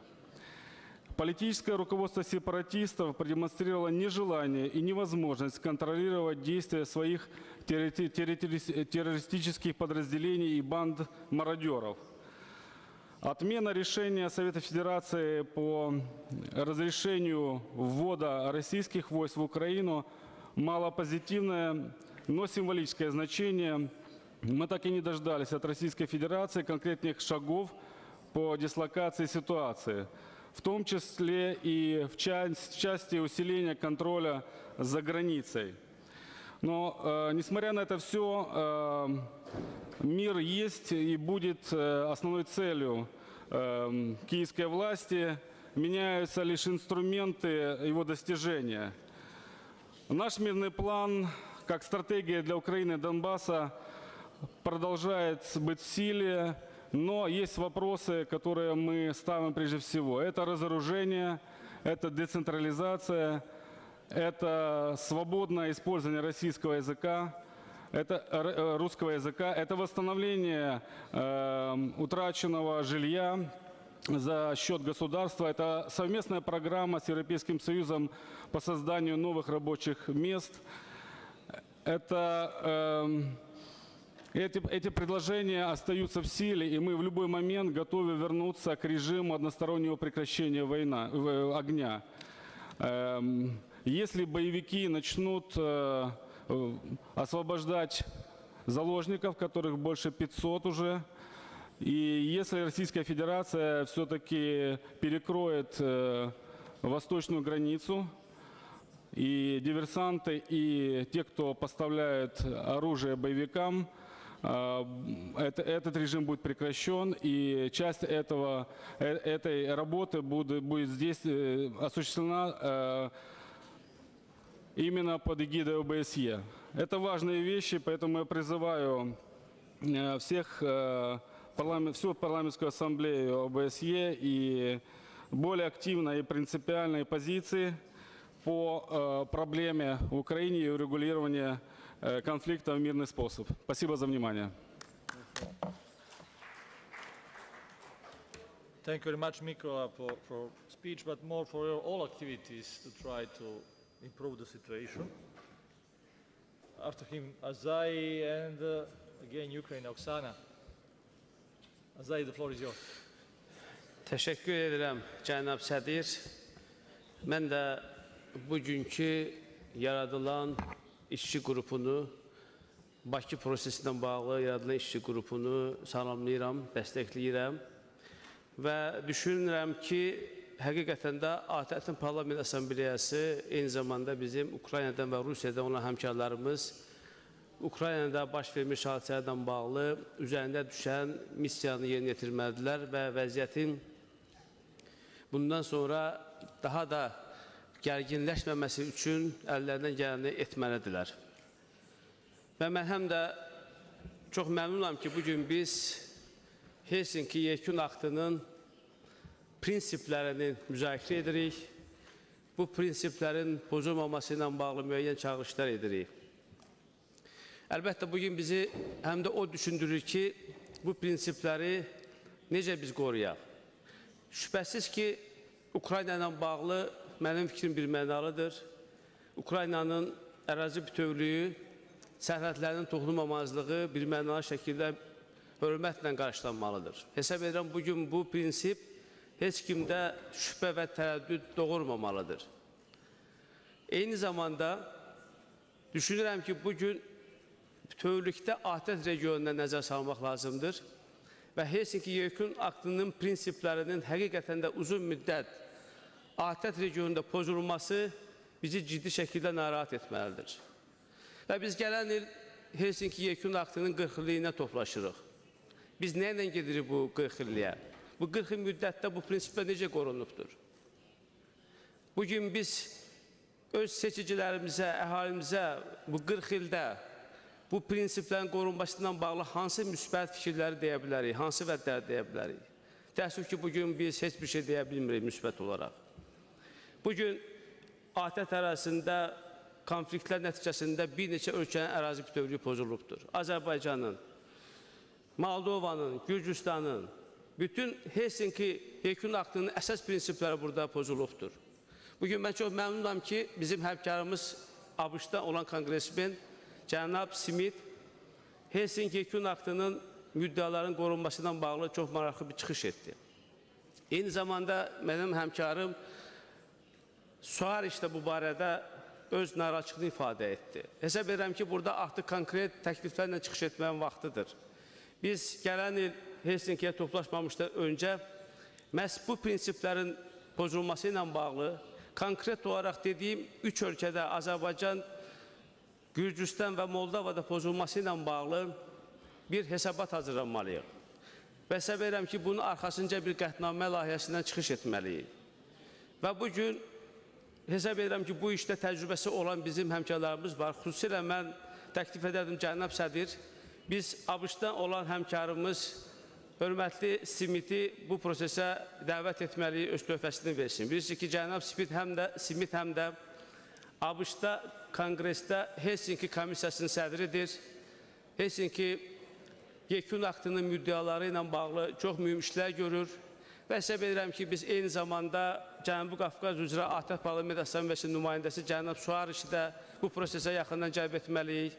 Və mən əminəm ki, bu prosesin irəliyə getirilməsində Azərbaycan, Gürcüstan və Moldova deputatları da yaxından iştirak etməyə hazırdır. Və qoyun birgə bir layihə hazırlayaq və həqiqətən də bu prinsiplərə bizim sədaqətli olduğumuzu nümayiş etdirək. Və mən hesab edirəm ki, bugün bizim ATƏT Parlament Assambleyasının qarşısında duran ən mühüm məsələlərdən biri məhz bu prinsiplərin qorunmasıdır. Bütövlükdə isə, cənab sədr, mən düşünürəm ki, biz bütövlükdə assambleya olaraq bu istiqamətdə götürdüyümüz kursu davam etdirməliyik və eyni zamanda biz bütövlükdə bu prinsiplərin qorunmasında, müdafiə olunmasında öz prinsipal mövqeyimizi bir daha nümayiş etdirməliyik. Mən ümid edirəm ki, biz Helsinkiyə doğrudan da sözün əsl mənasında konkret təkliflərlə gedə biləcəyik. Diqqətinizə görə təşəkkür edirəm. Thank you very much, Azai. Oksana, the floor is yours. The next one is Mr. Validis Liepinis from Latvia. Спасибо, господин председатель. Спасибо, дорогие коллеги. Еще раз хочу от имени нашей украинской делегации поблагодарить, что сегодняшнему вопросу действительно уделяется очень серьезное внимание. Но также я хочу заметить, что сегодня, решая вопросы, связанные с кризисом в Украине, мы подошли к той точке, где действительно кризис в Украине указывает на накопившиеся проблематики на всем европейском континенте. И для более глубокого понимания ситуации на Украине я хотела бы предложить несколько ремарок.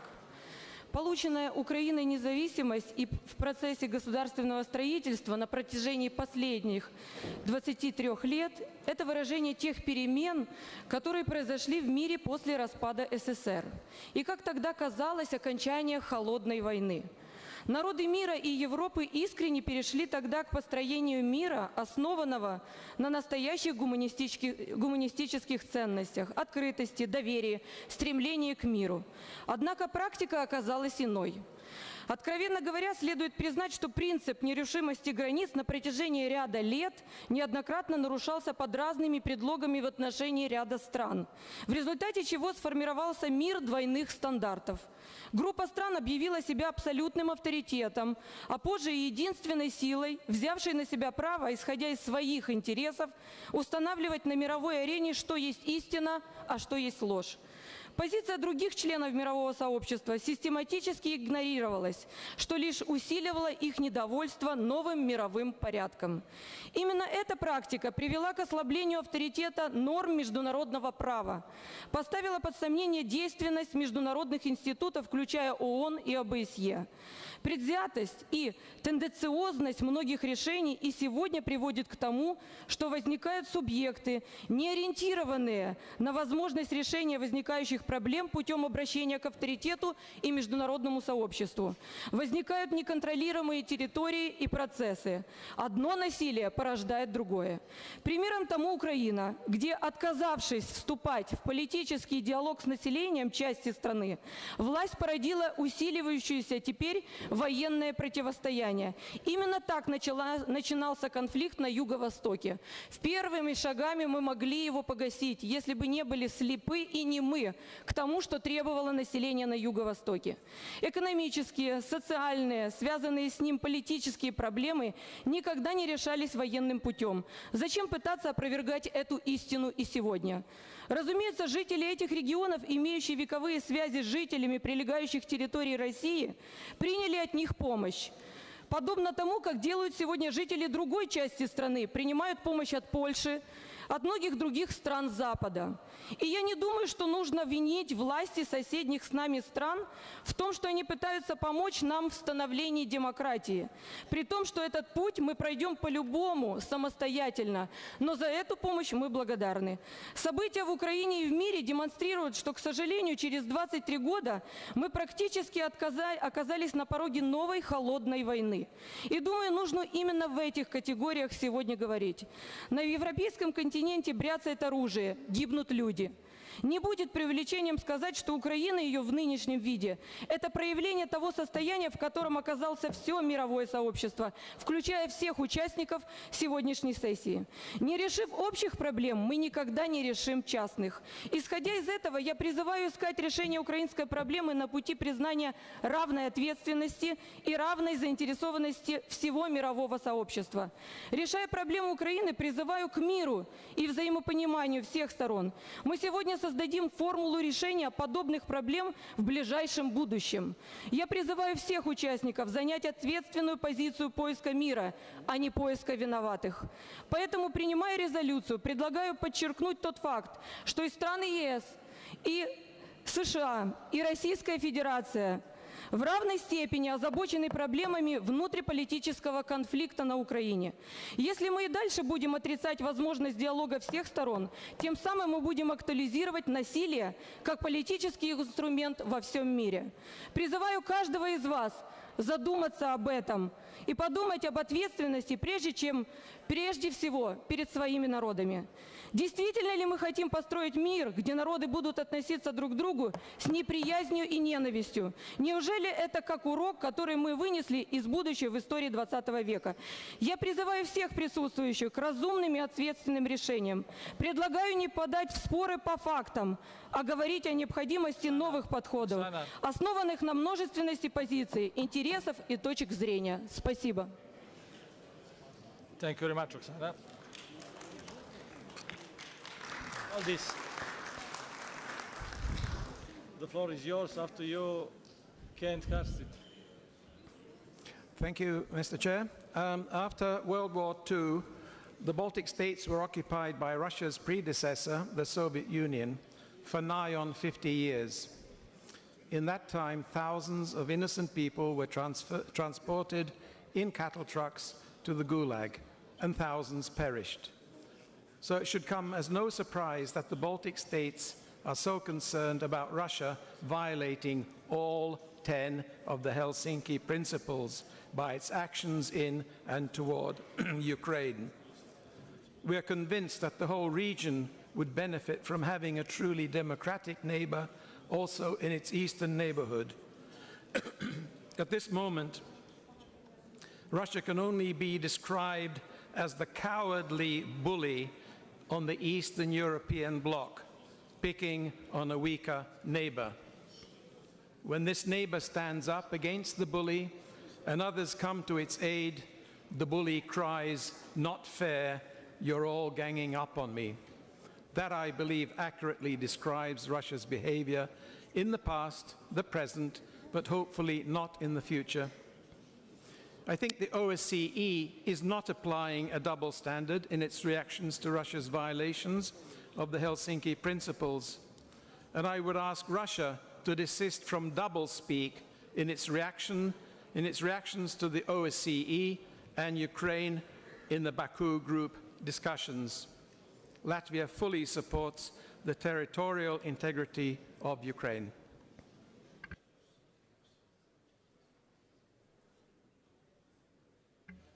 Thank you very much, Valdis.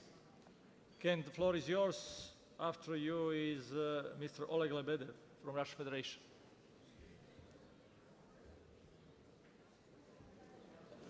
Did you say my name? Yeah, Ken, Okay. you have a floor. Okay, dear colleagues, first of all, I want to totally agree with some of what other colleagues here have said. We need to immediately put an end to the violence, stop the flood of refugees, both internally in Ukraine, but also over the border to Russia. Yesterday, the UN report came and speaking about over 100,000 refugees fled over the border to Russia. So it is a humanitarian disaster, whatever way you describe it. Of course, the violence, the killings, the threats, and the people who are kept as prisoners, we need to come to an end with all this. Of course, it's also easy to totally agree with what Mr. Lepen said in the sense that we totally respect the integrity of Ukraine. Of course, it's totally unacceptable, whatever reason you might argue you have, that you take another country's territory. It's not acceptable. But when we look forward in this situation, there is a lot to do, and we know that crises come and go on the global area. When we look upon Ukraine, we need to cooperate with Ukraine on a very long-time journey into the future. This is not a quick fix. With the respect of the integrity of Ukraine and their elected leadership, we should support them in many different ways. Ukraine needs to have strong, respected institutions. We need to support Ukraine in rebuilding and strengthening the economy of the country. We know how bad it's been in the recent years, and of course with this crisis it's even worse. Ukraine have a great responsibility in doing its part of this journey. The corruption in the country needs to be dealt with and fought back with every means, because it is a cancer inside the country, as in everywhere else where it exists. We should not have a short-term perspective, and we should not just focus on sorting out the present issues. They are, of course, the ones we need to deal with urgently. We need to put an end to the violence. We need to put the end of the pressure on Ukraine. But we also should be focusing on the long-term solution for the country. I have been around in foreign policy for about 20 years, and I know how crisis comes and goes, how quickly we not forgot, but tended to turn our eyes to the crisis in Ukraine, and for the moment we almost forgot about the crisis in Syria. This is how the media and how the political way of working works today. But when it comes to, if we want to have a strong, stable, good neighbor like Ukraine, which need to, in the long term, have a good relation both to Russia and to the rest of Europe, we need to have a long-term perspective. And that is my main point. We shouldn't look short-sightedly. We need to have patience, we need to have stamina, and we need to work closely and strongly with the Ukrainian elected government and leadership. And when it comes to denouncing pressure from Russia and also what they did to Crimea, yet I must say the dialogue is the only way forward. We need to have a good dialogue, and we need to find a diplomatic solution, and I think the days here have shown by both the Russian delegation as well as the Ukrainian delegation, as well as our organization, that we can play a constructive role in this sense. Thank you. Thank you very much, Ken. Mr. Lebedev, the floor is yours, and after you, Margareta. Yes, of course, I know you. Спасибо, господин председатель. В первую очередь я хотел бы отреагировать на слова предыдущего выступающего, своего коллеги Швеции, который сказал, что сегодня количество беженцев увеличится на территории России. Это не количество беженцев увеличится, это уже трагедия. Трагедия, потому что когда идет речь около 500 тысяч беженцев на территории России, сегодня в Российской Федерации объявлено в Южном округе федеральном чрезвычайное положение. Чрезвычайное положение введено не с военными действиями, а с оказанием помощи людям, которые подверглись артиллерийскому огню, уничтожению, и, к сожалению, часть из этих людей уже понесли потери в жизни и в семьях. Это касается и женщин, и детей. То, что касается выступления моего коллеги из Турции, который проявил заботу, как он сказал, о части турецкого народа, крымско-татарском народе, то я не вижу каких-либо вообще в данном случае противоречий между крымско-татарским народом и правительством Республики Крым и правительством Российской Федерации. При вступлении в Российскую Федерацию было задекларировано парламентом Крыма, в первую очередь, это легитимно избранным парламентом, который был избран задолго до отсоединения от Украины и присоединения к Российской Федерации. Так вот, принято решение, и оно действует на территории Республики Крым, что существует 3 государственных языка: крымско-татарский, украинский и русский языки. Поэтому никаких ущемлений в правах своих, в данном случае крымско-татарского народа, я не вижу. Что касается Крыма, я хотел бы остановиться на этом поподробнее. Ведь мы можем спорить сколько угодно и проявлять свои эмоции, но есть нормы юридического международного права. И Республика Крым для того, чтобы войти в состав Российской Федерации, прошла тот юридический непростой путь, который ни одно государство современное на территории Европейского Союза в данном случае, вообще в целом мире не проходило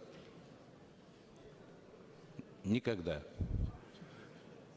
Республика Крым – это Верховный Совет Республики Крым, парламент Крыма, изначально принял решение о проведении референдума. На референдум пришло 83%, обращаю на эти цифры, населения Крыма, из которых 96% проголосовало за отделение от Украины Республики Крым. И только после этого завершения референдума, волеизлияния всенародного, Республика Крым попросилась в состав, или попросила, если правильно, в состав Российской Федерации. И когда наши коллеги, и в том числе и в стенах этого здания, говорят о том, что этот референдум проходил под дулами автоматов, то мне сложно себе представить, когда более миллиона, практически 1,5 миллиона населения Республики Крым пришло голосовать под дулами автоматов. Это ж какое количество автоматчиков, вооруженных людей, необходимо было предоставить на эти парламентские, вернее, на этот референдум. Поэтому сложно об этом говорить, и я попрошу всех очень внимательных коллег обратить внимание на международное право. И давайте мы будем говорить за столом переговоров, а не политических, популистских лозунгов. И я хочу сказать, что сегодня утром на Первом комитете политическом прозвучало выступление моего коллеги из Соединенных Штатов Америки, который сказал, что Косово надо всем миром непосредственно и в самое ближайшее время принять во все организации, в том числе и ОБСЕ, и во все остальные. Так вот, Косово не проходило этот юридический путь, в отличие от Крыма. Спасибо. Thank you very much, Oleg. Now you have to give the floor, because it's the middle of the issue. Oleg Zarubinsky, head of delegation, Ukrainian, to keep a dialogue alive because the time is expired. And please, Oleg, the floor is yours. Sorry, I'll continue later on with the others. Oleg, the floor is yours. Спасибо, господин президент. Я сейчас скажу вещи, которые, уважаемые коллеги, вы можете воспринимать как какой-то пафос, а для Украины это есть та матрица, на которую мы опираемся, в которой мы живем. Украина никогда не начинала войну, никогда не захватывала чужую территорию под каким бы то ни было предлогом для этого. Украина никогда не высказывала территориальных претензий к своим соседям. Украина никогда никому не угрожала. Украина никогда не претендовала на какую-то высокомерную исключительность по отношению к другим народам и государствам. И это правда. Я думаю, это дает нам право, украинцам, всем народам, которые проживают в Украине, хотеть мира и идти к миру. Мой коллега сказал, что 10 дней Украина в одностороннем порядке прекратила огонь. 10 дней украинские военнослужащие не сделали практически ни одного инициативного выстрела. Я еще раз хочу уточнить слова моего коллеги. За этот период, всего за 10 дней, убито 27 украинских солдатов. 69 ранено. Поэтому, господин председатель, когда вы высказывали обеспокоенность о том, что прекращено перемирие, я вынужден уточнить. Перемирия не было. Ведь перемирие – это когда на мир, на прекращение огня соглашаются все участники конфликта. А когда эта односторонняя инициатива не поддерживается другими конфликтными сторонами и теми, кто влияет на эту конфликтную сторону, то, очевидно, это все-таки не перемирие. И еще один момент, я не буду больше забирать внимание моих уважаемых коллег. Уважаемые коллеги, мы все парламентарии, мы люди не наивные. Я прошу вас, чтобы мы избежали вот этих пропагандистских постоянных клише и стереотипов, которые доминируют часто в средствах массовой информации не Украины. Эти стереотипы навязываются, они не соответствуют реальным событиям, реальной жизни.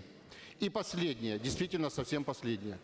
Здесь иногда манипулируют противоречия между двумя принципами международного права, ООНовскими принципами: право наций на самоопределение и право на незыблемость территориальной целостности и суверенитета страны. Так вот, уважаемые коллеги, когда речь идет о Крыме, не может работать принцип права нации на самоопределение, ибо крымской нации не существует как такой. Там живут крымские татары, там живут украинцы, там живут русские, там живут представители разных народов. И поэтому крымское население – это население, которое является частью Украины. Я очень благодарен за ваше внимание.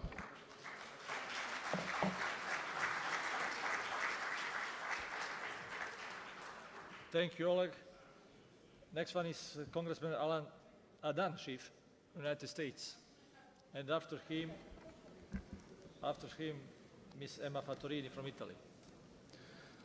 Mr. President and my colleagues, that Russia has violated the OSCE principles is self-evident.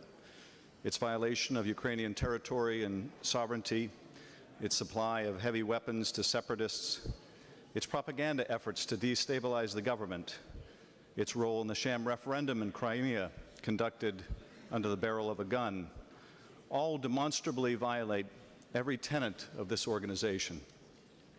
That is not an issue. The issue is, what shall we in the OSCE and in the international community do about it?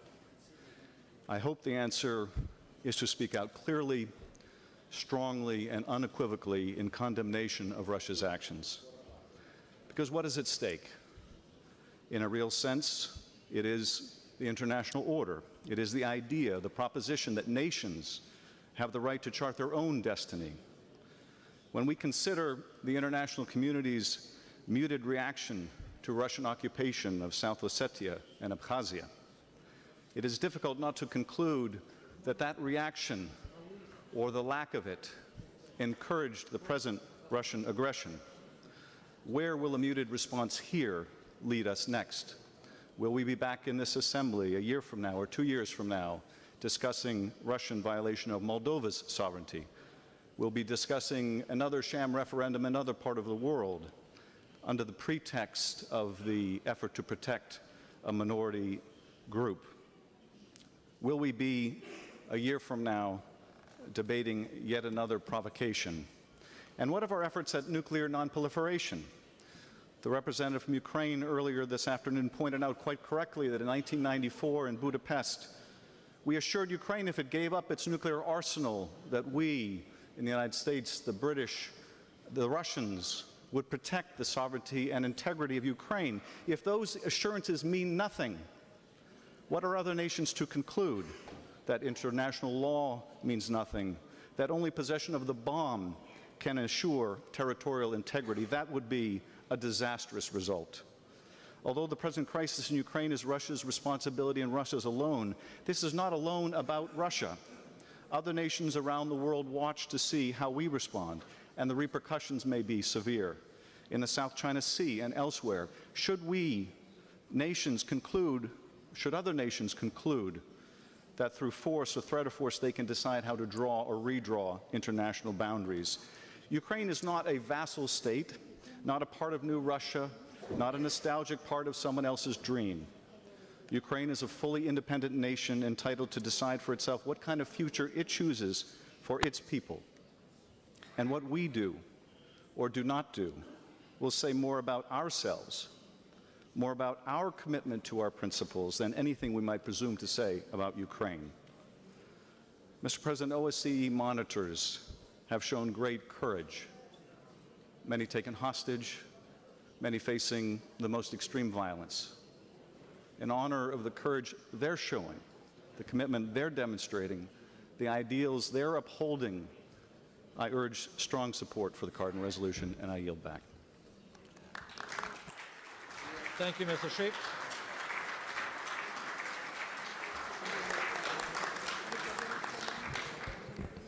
Emma, the floor is yours, and after you, Ilya Kostuno from Russian Federation. Grazie. Tutti hanno evocato i principi di Helsinki. Questo è giustissimo, ma è talmente giusto che questi principi non devono restare una materia astratta, declamatoria, appunto di principio. I principi, perché siano tali, perché siano davvero onorati, debbano essere tradotti nella storia attuale, devono essere tradotti praticamente, questa è la loro forza. E noi per farlo non dobbiamo tradire lo spirito di Helsinki, ma applicarlo davvero. E qual era lo spirito? La radice davvero di quello spirito era quella di accompagnare la fine della guerra fredda. Questo era il principio assoluto. Come ha giustamente detto il collega portoghese che è intervenuto un po' di interventi fa, che condivido in pieno. Ecco, invece in altri interventi, in molti altri, troppi interventi, io non vedo questa consapevolezza. La consapevolezza cioè che noi per onorare Helsinki dobbiamo evitare di ritornare alle vecchie categorie della guerra fredda.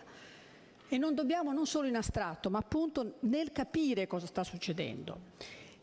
Come se proprio noi, proprio l'OSCE alimentasse un clima di scontro. Noi sull'Ucraina dobbiamo essere grati al Presidente Poroshenko, siamo stati e siamo l'unico spazio di dialogo possibile, l'unico vero dialogo, confronto, tavolo possibile. E invece vedo in tanti interventi una regressione da schema di guerra fredda. Si parla di comunisti, di nazisti. Io vorrei ricordare un episodio molto forte che è toccato alla nostra delegazione italiana al monitoraggio elettorale a Kiev, quando siamo stati costretti a una scena molto molto dura ad accogliere i genitori del nostro reporter ucciso nelle zone orientali, il giovane Rocchelli, morto insieme a un giornalista russo che lo accompagna, interprete ma che era più che un interprete. Chi era questo ragazzo? Che cosa era? Un comunista? Un nazista? No, amici, era un giovane come tutti i nostri figli, giovani appassionati, giovani curiosi, che non solo non ricordano cos'era la guerra fredda, ma non sanno neanche cosa sia stata. E allora è vero, io lo condivido in pieno che il rischio, ed è attuale, è quello della ripresa dei nazionalismi esasperati come alla fine della prima guerra. È vero che che sono reali i rischi di uno scontro bipolare come nella seconda guerra. Ma gli esempi storici cambiano moltissimo, lo dico a chi mi ha preceduto quando facevo un esempio sulle repubbliche baltiche, è tutta un'altra storia rispetto all'Ucraina. E quindi per avviarmi alla conclusione mi appello alle novità storiche e morali di questo nuovo quadro, che certo presentano questi rischi, ma che ci inducono a che cosa? A un riconoscimento vero delle radici comuni dell'Europa e della Russia. Cioè non possiamo più che respirare con i due polmoni, quello orientale e quello occidentale. Non dobbiamo essere proprio noi a favorire una cosa che non è mai successa neanche in momenti più duri della guerra fredda, e cioè un'alleanza blindata tra Russia e Cina, per esempio. E per concludere voglio essere molto chiara. Io sono convinta che quindi vada rilanciato assolutamente il ruolo dell'OSCE e quindi applaudo con grandissima convinzione al gruppo di Baku, ma con questo spirito, cioè con lo spirito di un confronto sulle ragioni di entrambe le parti. perché questo dobbiamo fare, perché il dialogo, quando è vero e quando non è astratto e quando non è declamatorio solo per salvarsi la coscienza, parte dal riconoscimento delle ragioni, che in questo caso sono da entrambe le parti in molti punti. E ho finito subito, Presidente. La Crimea, tanto evocata, anche lì è una regione da sempre russa. Certo è che il referendum ha avuto uno svolgimento illegale, ma come ci si è arrivati? Allora dobbiamo metterci intorno a un tavolo e parlarne davvero, per onorare davvero l'applicabilità dei principi a cui tanto teniamo. Quindi, per concludere, sosteniamo come Italia moltissimo il gruppo Baku e chiediamo anche, almeno auspichiamo, che non ne facciano parte solo le parti contrapposte, quelle pregiudizialmente contrapposte, e che siano rappresentate le posizioni come la nostra, per esempio, che capisce e cerca davvero un incontro sulle ragioni di entrambi. Grazie. Grazie, Emma. Ilya, the floor is yours. The next one is Victor Dolidze from Georgia.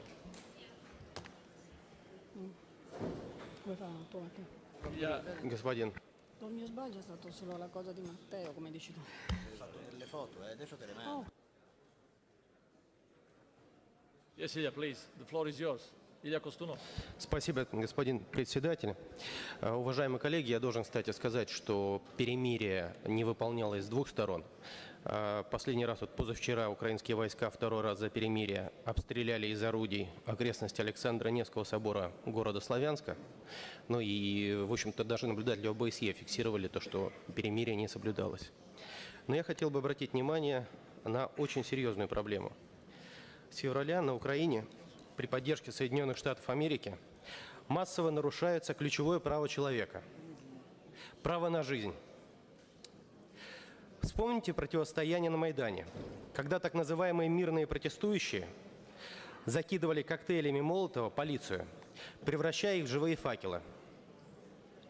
Потом были еще убийства, в том числе во время погромов офисов партий и правительственных учреждений.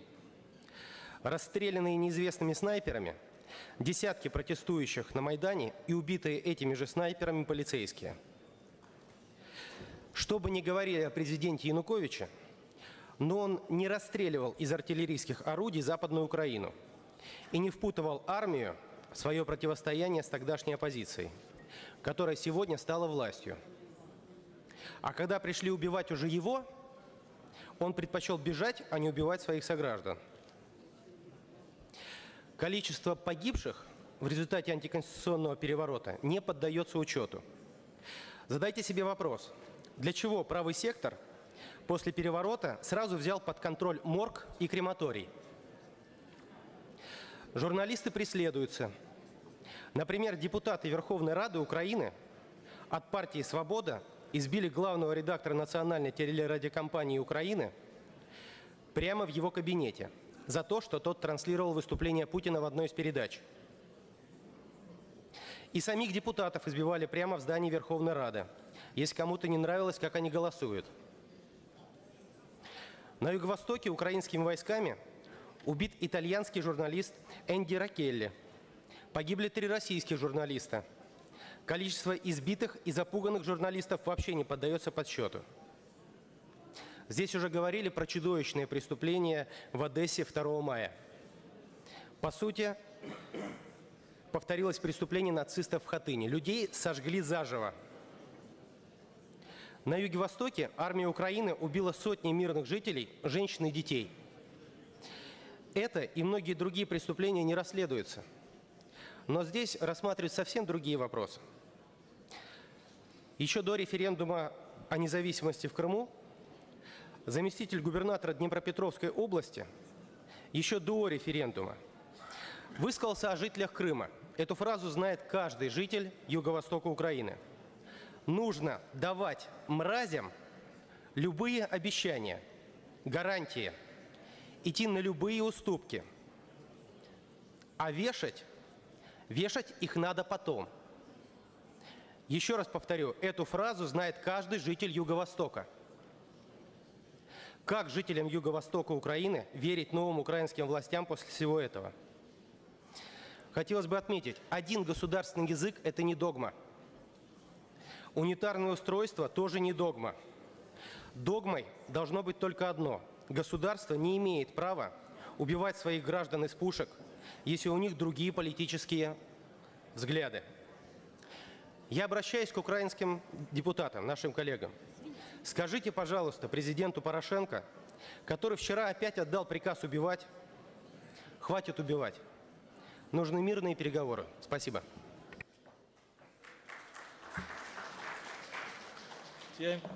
Thank you, Ilya. Victor Dolidze, and we close this part of discussion. Thank you very much, Mr. President.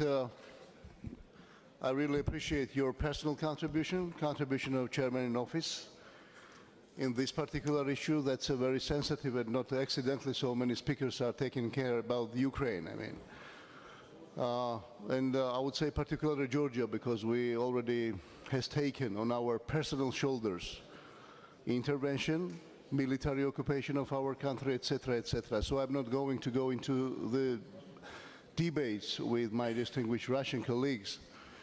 But at the same time, I'm not sure, and I don't know how deep Russia will go in Ukraine, how deep Russia will go in terms of kind of new political or military conjuncture of the whole European security. And this is about European security. This is about Euro-Atlantic security. This is not about only Ukraine. I think you agree with me. On another hand, of course, I want to congratulate my Ukrainian and Moldovan colleagues.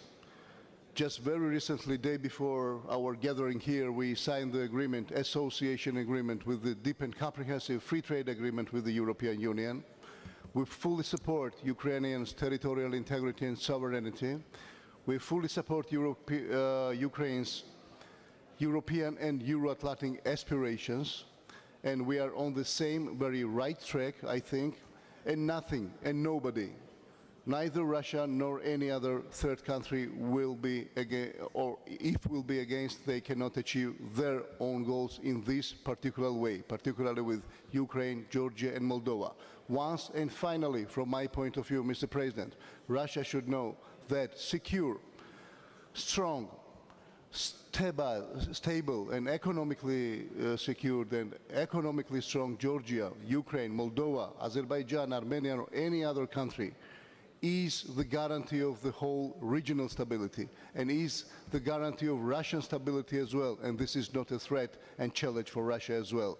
I wish my Ukrainian friends and colleagues all the best. Thank you. Thank you, Victor. Now we close this part of special debate about Ukraine. We will start second part, discussing a supplementary item. Clear, gross and corrected violation of Helsinki principles by the Russian Federation, proposed by Senator Kardin and the others. As you know, we have 9 amendments on the resolution, and I call Senator Kardin to present the supplementary item. Senator Kardin, the floor is yours.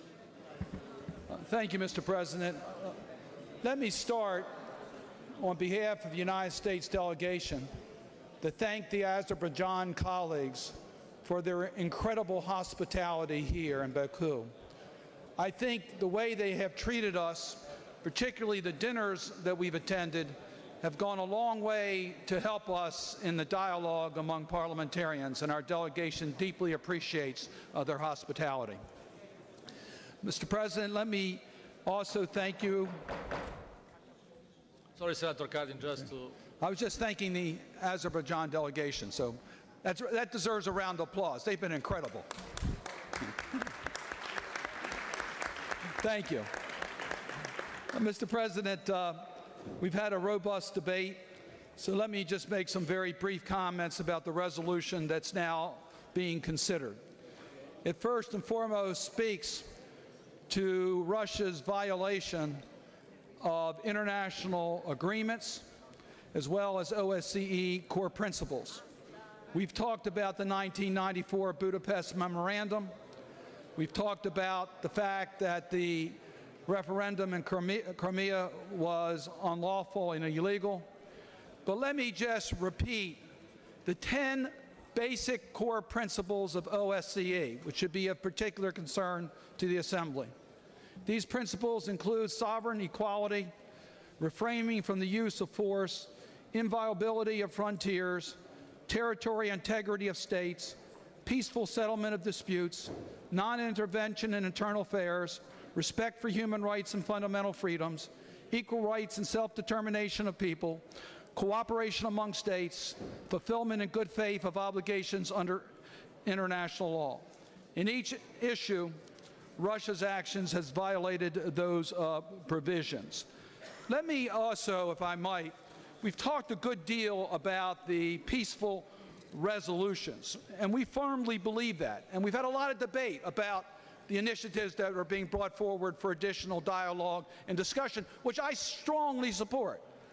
But let me just remind my colleagues that on April 17th in Geneva, the European Union, United States, Ukraine, and Russia signed such a memorandum that said, it was a very short document, and it said, I quote, all sides must refrain from any violence, intimidation, or provocation.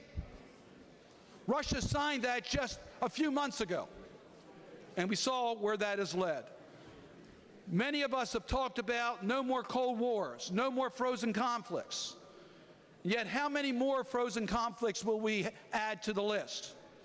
For the people of Moldova and Georgia and Azerbaijan, they're suffering through these frozen conflicts. And there was a lot of hope on the Minsk group that that would resolve our issues. We're still waiting. We need to take countries off of the frozen list with resolution, not now add Ukraine's Crimea to the list of frozen conflicts. The United States strongly supports peaceful resolutions, a core commitment in Helsinki in resolving this issue. President Obama has traveled the globe. Secretary of State Kerry has traveled the globe seeking ways to bring peaceful resolutions. They're currently in Iran trying to get peaceful resolutions. That's U.S. leadership, working with many of our colleagues to get that done. That's what we support. But if we are to succeed in the peaceful resolutions, we must reconcile the facts of what has happened and an honest account. It was Russia that created the crisis, and its aggression should not be rewarded. This resolution speaks to the facts over the last several months. I would urge the OSCE Parliamentary Assembly to do two things in Baku. First, let's acknowledge the facts and pass this resolution, and let us work for a dialogue process so that we can get a peaceful resolution of this conflict. Thank you, Mr. Chairman. Thank you very much, Senator Kadi.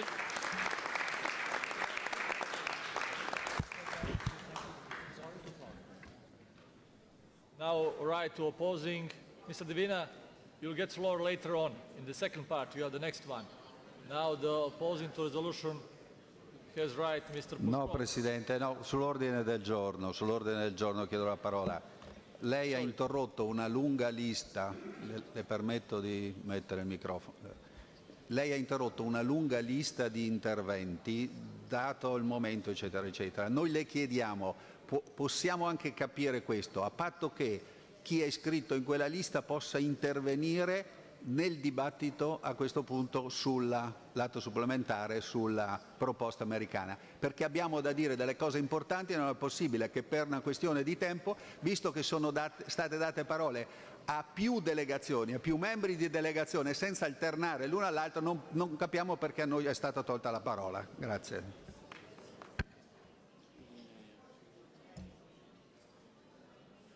Mr. Divina, you are the first one, but in the second part of the discussion, when we continue to discuss about Ukraine, we don't have discussion about supplementary item, one pro, one against, and comment. Just that during the discussion about supplementary item. And Mr. Puskov has the right to opposing this statement. Mr. Puskov, the floor is yours. Thank you, Mr. Chairman. I will speak in English for the sake of better understanding with our American colleagues and the others here in this assembly. I would like to point out first that Russia did not create this crisis. This crisis was created by an illegal coup d'etat which happened in Kiev on February 22nd and 23rd, I'm sorry to say. We all know that there was an agreement signed by 3 ministers of foreign affairs of leading European countries, which guaranteed the fact that the legally elected president, however disliked he may have been by the population of Ukraine, should have stayed president until the elections in this country. And if there was no coup d'etat, nothing of this would have happened. So Russia was I would say, explicitly out of this crisis before the whole thing started to fall apart. I would like also to point out that there are a number of things which seem extremely strange to me in this resolution by Senator Cardin. There are certain things which do not just correspond to facts. Senator Cardin may dislike Russian behavior, but I think that he should see facts as they are. For instance, in point 7 of the draft resolution, it is said that there is a particular vulnerability of Crimean Tatars, Roma and Jews and other minority groups to actions undertaken or supported by the Russian Federation. I'm afraid to say so. Senator, you probably did not speak, for instance, to the Jews in Ukraine. They are leaving Ukraine, it's true. The number of Jews who are left Ukraine doubled in this year to 16,000 people. But it's not because of the so-called Russian separatists. That's because there are people who are wearing Nazi insignia on their sleeves. That's because there are people who are attacking the Russian embassy, are drawing a swastika on the cars and on the walls near the Russian embassy. That's because there are parties who claim themselves to be the inheritors of the Ukrainian ultranationalists who sided with Hitler in the Second World War, and who are the inheritors of Mr. Bandera. His portraits you will find in a number of official cabinets now in Kiev. That's the reason why it happens.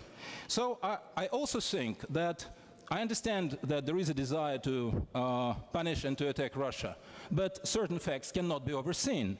You cannot ignore a number of human rights violations happening in Ukraine just because of what happened in Crimea. You don't burn dozens of people in Odessa just because something happened in Crimea, even if it is an important thing.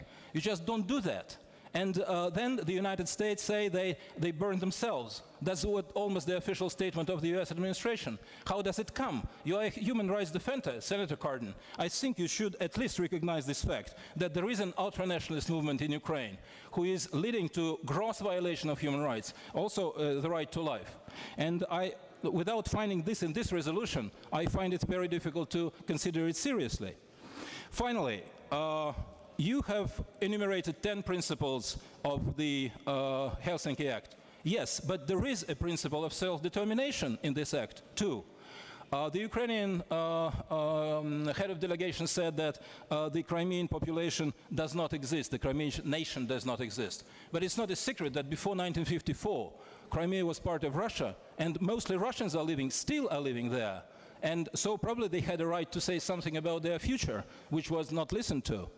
And also, this principle of self-determination of nations is included in the Helsinki Act, but for some reason it is being forgotten. When it comes to Kosovo, all of a sudden this principle becomes one of the most important. When it comes to other places, then we forget about this principle. I don't think that we can deal with the Helsinki principles in this manner. And I would like also to tell you that in order these resolutions to be efficient, they have to take all the facts into consideration. In this case, they will get, to my mind, more support. You talk about a Russian intervention in Ukraine, but there is no Russian intervention in Ukraine. State Secretary Kerry said that he would present proofs that Russian special forces and troops are present on the Ukrainian territory. He said it in April. We are still waiting for the proofs. There are no proofs of the kind. And if you want to look for an intervention, Senator Cardin, you have to look for Iraq. That's where an intervention lasted for 10 years. Thank you. Thank you very much. I remind you about rules of procedure. Just one for, the other opposing. Now we are going vote on the supplementary item on clear, cross, and corrective violation of the Helsinki Principle by the Russian Federation. We'll now vote on the draft resolution paragraph by paragraph and the amendments which have been tabled.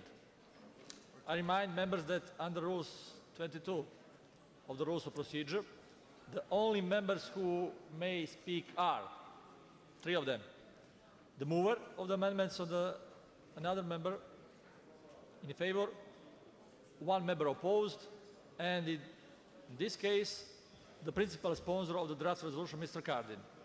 Maximum 3. Speech on amendments will be limited to 1 minute. We'll now vote on paragraph 1 to 6 of the draft resolution. Please, I call to vote. Any objection?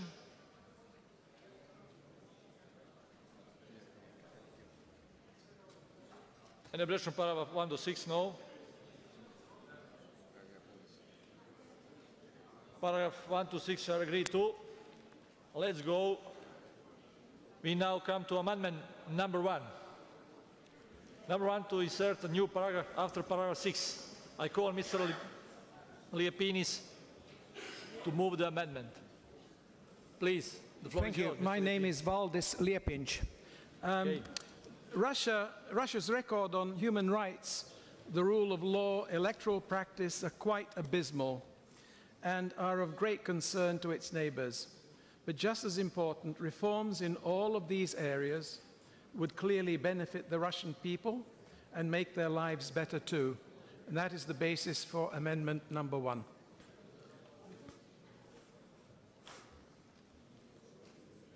Thank you, Mr. Lipinis. Who wants to oppose? Mr. Compagna, please, the floor is yours. Grazie, signor Presidente.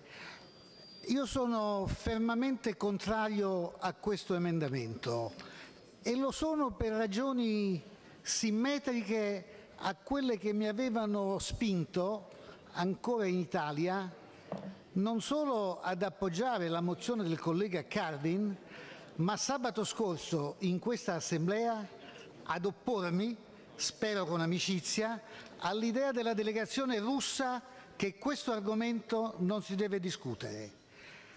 È stato bene, e sono grato ai colleghi americani per averla promossa, la nostra discussione.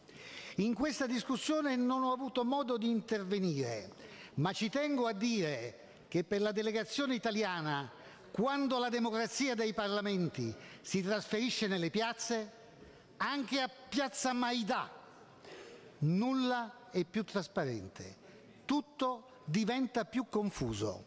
Per la verità, amico Cardin, più che dall'America è sembrato che dall'Europa sono partiti titoli di legittimità, di legittimazione a Piazza Maidà e di delegittimazione per la presidenza di Yanukovych.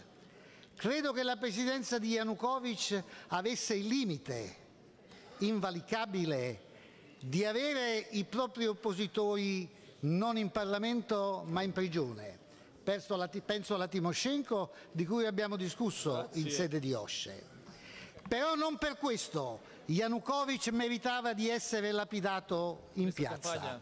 La nostra è un'assemblea parlamentare, ho finito, non un consesso di professori dei principi di diritto internazionale o di federalismo e centralismo. Sono stato anche io professore in una facoltà di scienze politiche. Sono cose rispettabili, ma per le assemblee parlamentari altre sono le priorità. In nome di questi sentimenti e di questi argomenti, io chiedo ai colleghi americani, raggiunto l'obiettivo di portare questi argomenti e questi sentimenti in discussione all'Assemblea dell'OSCE, di ripensare all'opportunità di dividere questa Assemblea. Questa Assemblea ha un buon esempio in passato. A Toronto, nel 2008, nei giorni della Georgia, fra la delegazione russa guidata dall'amico Alexander Klosowski e gli amici americani, dopo molto bim bum bam, si riuscì a trovare un testo comune. Se oggi non fosse possibile, l'Italia insieme ad altri paesi europei si asterrà dal voto. Grazie. Grazie. Now we'll vote. Yes, Senator Cardin would like to give a comment. Thank you, Mr. Chairman. Back to the amendment. I think the amendment adds an important part to the resolution. And let me just give you one example. I listened with great attention to our Russian colleague in criticizing part of the resolution dealing with the treatment of Jews in Crimea. So let me take my time to quote from Rabbi Baker, who is the OSCE appointee as the personal representative combating anti-Semitism. And his report to us states, quote, "A campaign in the Russia media that has intentionally twisted the truth and offered entirely new fabrications. For example, television stories portray Jews in Crimea in the aftermath of the annexation of Russia celebrating the Passover holiday, with the message that they could now do that freely. Although the vast majority of Crimean Jews supported the Russian takeover, they have long been free to practice their religion without any difficulty." So let's stick to the facts, and one that Russia needs is an independent, free media, and I would therefore believe that this amendment would strengthen the resolution. Thank you, Senator Cardin. And now we'll vote amendment number 1. Those in favor? We need simple majority. Majority of the present MPs.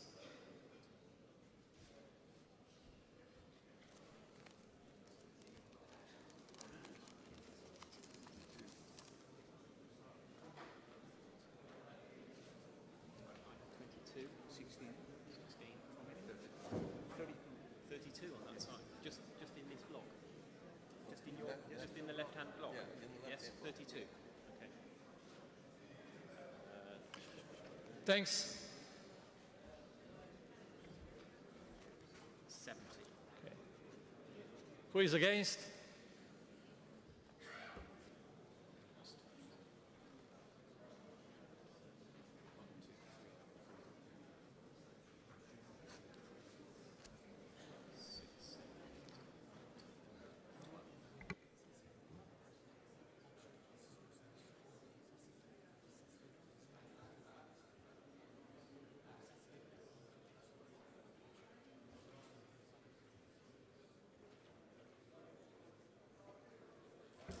Abstentions. Abstentions?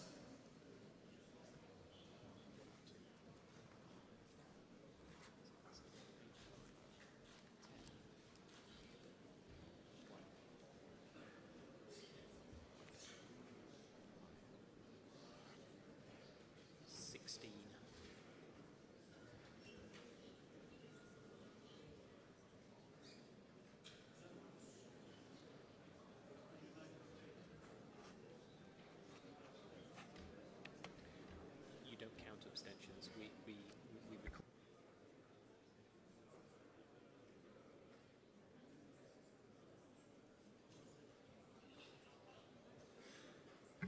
We have result 70 yes, against 36, abstention 16.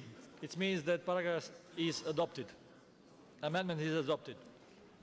Now a new amendment, Amendment 2, to insert a new paragraph after paragraph 6.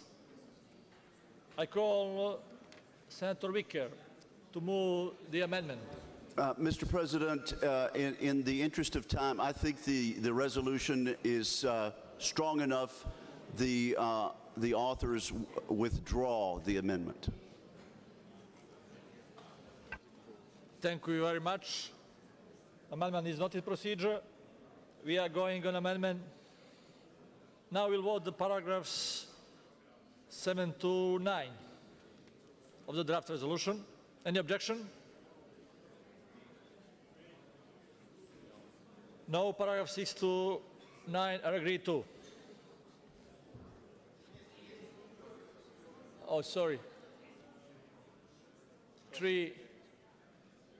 Ask which paragraph they want to object to. We need to precise which paragraph you need to put an objection. Not all of them. Mr. Chairman, paragraph number 7, in our view, is unacceptable because it distorts the truth. It's simply not true.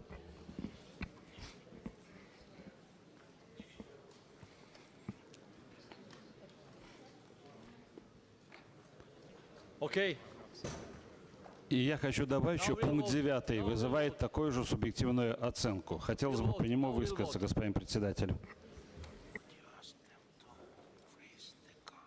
Yeah. Now we'll vote because it was objection on the paragraph 7, and we'll vote. Who is for? Who is for paragraph 7, not amendments? We are speaking now about paragraph.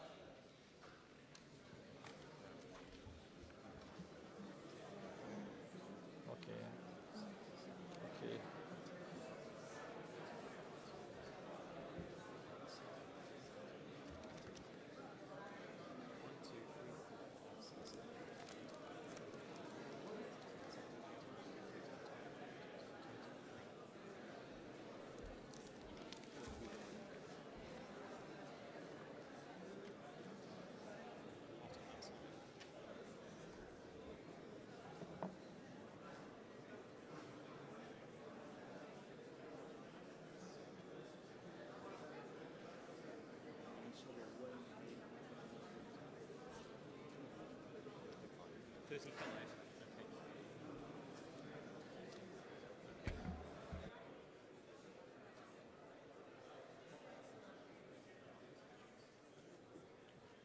Who is against?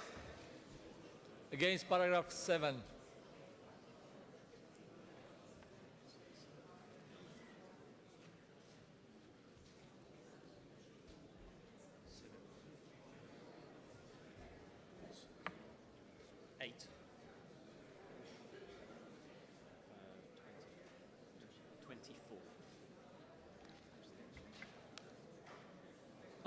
Abstentions, Felice. Who is? Abstention. 3, 6, 7, thank you. 16. So the paragraph is adopted.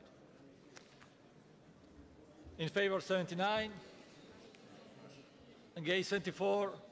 16 abstention. Paragraph is adopted. Any other objections on 8 and 9? Yes, he objected to 9. 8. Please, objection on paragraph 8. Okay, we have to vote. We have to vote. Who is in favor of paragraph 8?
Those against paragraph 8.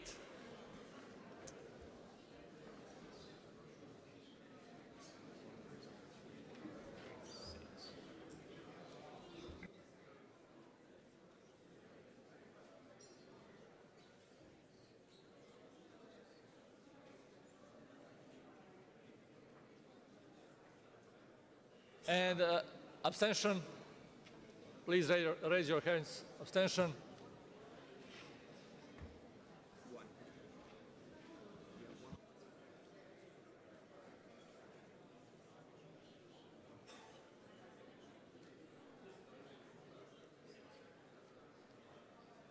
Okay, we have result. In favor 92, against 12, abstention 6. Paragraph 8 is adopted. Any objections on paragraph 9? Yes, we have objection, friends. Oui, oui, Monsieur le Président, je suis contre cet amendement, cet paragraphe. Dans une résolution qui est... Madame, on traduit. sorry. We cannot speak about paragraphs. Oh non, non. On parle de l'amendement. Oui, je suis contre l'amendement, en effet. Mais c'est ça. Oh no, it's a mistake. Oui, Now okay. we are still discussing about paragraph 9. Mais vous m'avez donné la parole. Bon, tant pis, très bien. You can get the floor only about amendments, not about paragraphs. Is there any objection on paragraph 9? Yeah, objection on Russian delegation. Okay, we'll vote paragraph 9. Who is in favor of paragraph 9? Please.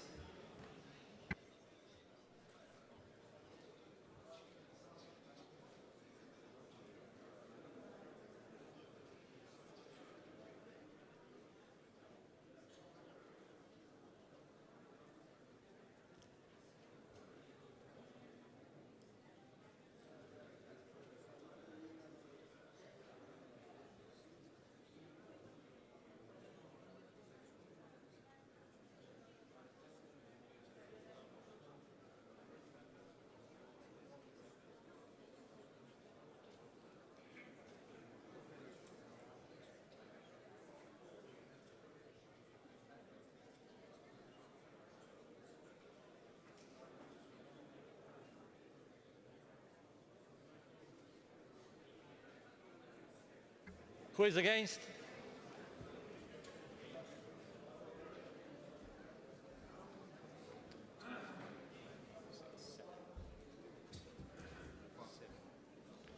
Abstention?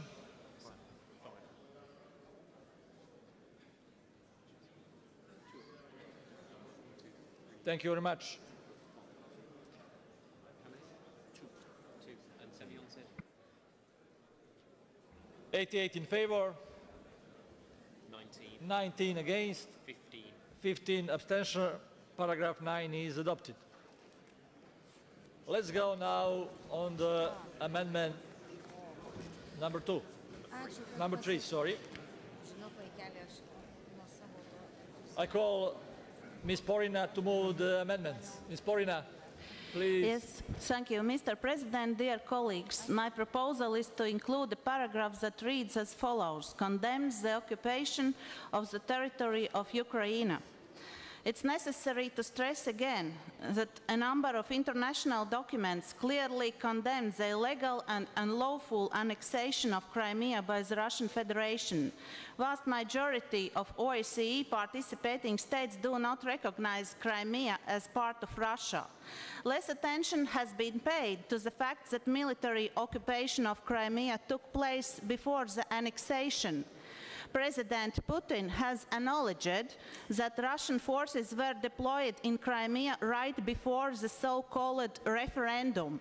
That happened without consent of Ukrainian government. The occupation continues and Crimea today is an occupied territory. That is clear, gross and shameless violation of Helsinki principles.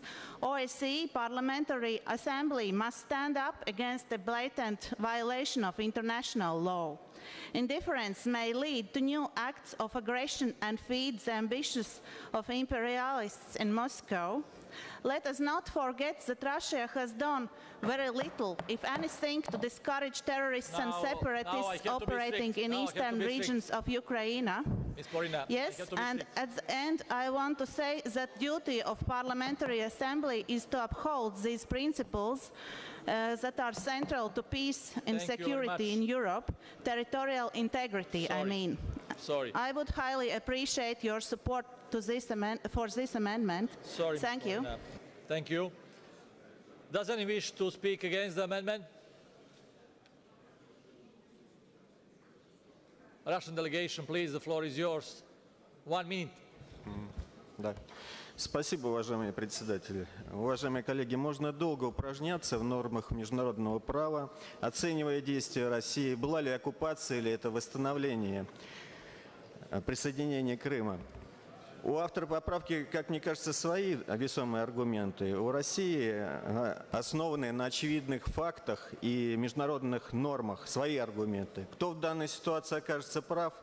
Я думаю, что ответ знают здесь все. У кого большее политическое влияние.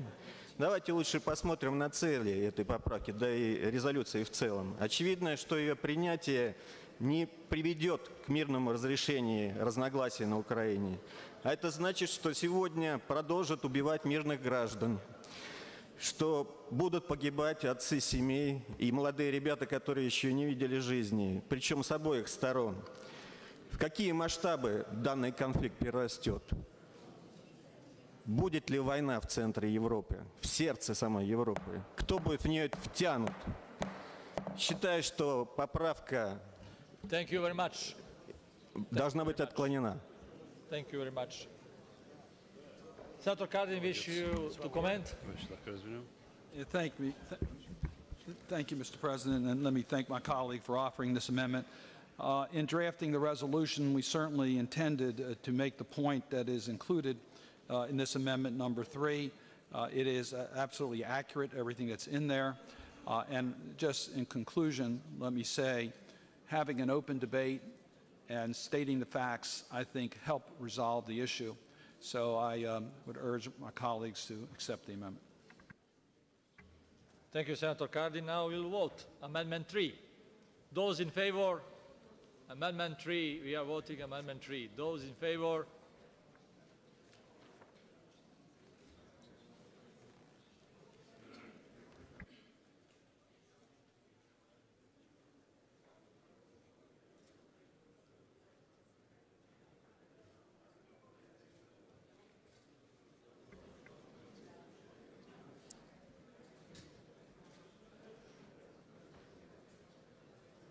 It's okay. Thank you very much. Those against? 32.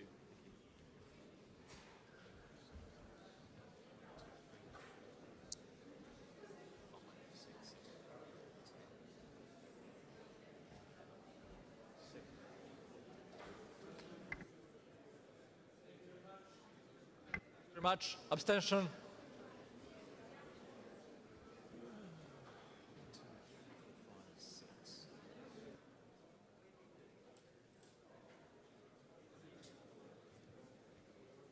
Thank you very much. 14.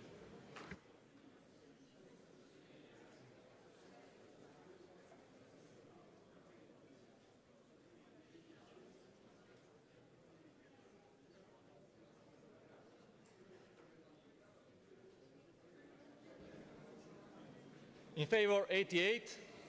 Against, 31. Abstention, 24. Amendment is adopted. Now we are going vote on paragraphs 10 to 17 on the draft resolution. Any objections? On which one? Please, I didn't hear you, Mr. Pushkov. Mr. Chairman, we are specifically against points 10, 13, 14, 15, 16, and 17. 10, 13, 14. 10, 13, 14, 15, 16, and 17. Okay. Is it possible to vote in block? Is it possible, Mr. Pushkov, to vote in block? No, we suggest one by one. Okay. Democracy is a practice and long procedure. Like, okay, we are voting paragraph 10. Those in favor? Now we are in training, we could be faster. 28.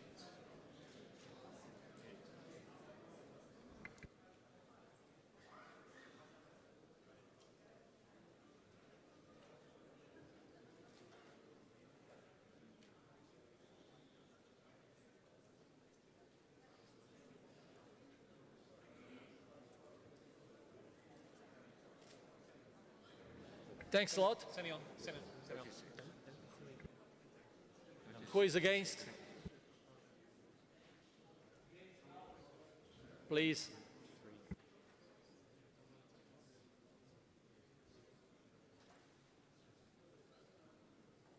Abstention?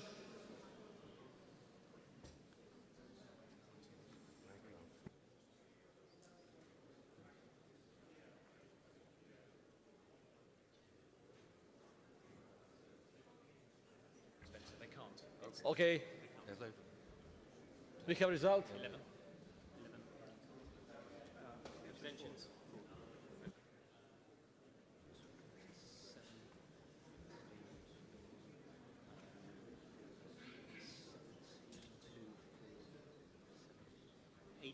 For. 87 in favor. 21 against. 21 against. 27 abstentions. 27 abstention. Paragraph 10 is adopted. Paragraph 13. We are voting in favor.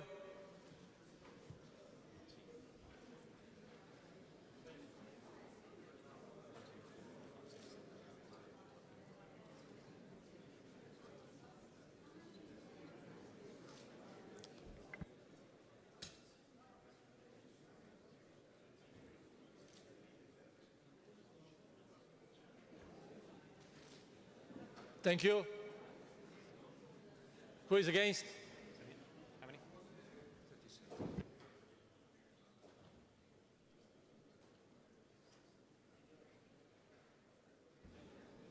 Thank you. Abstention?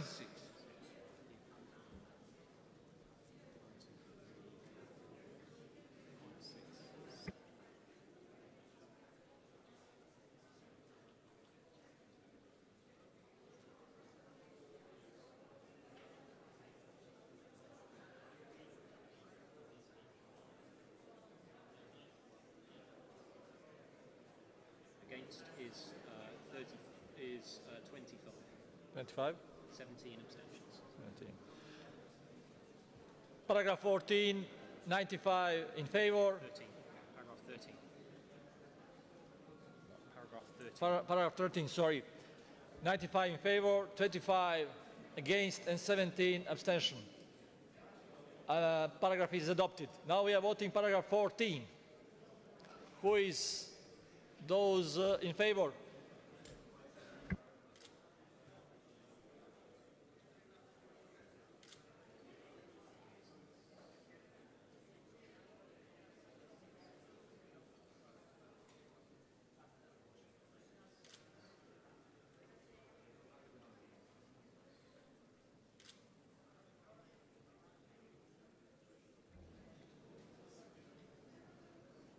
Thank you.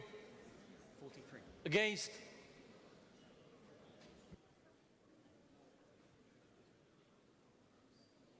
Abstention?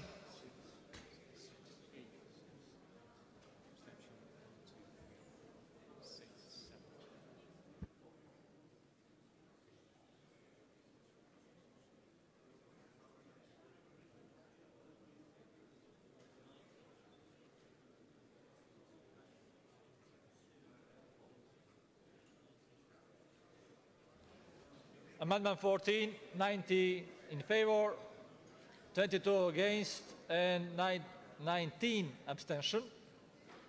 Paragraph 14 is adopted. Now paragraph 15. We are voting paragraph 15. Who is in favor?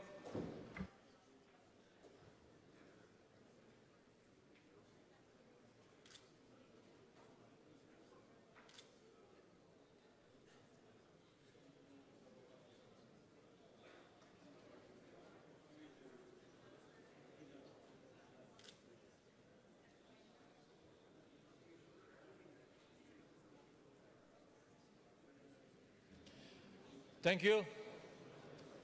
Who is against?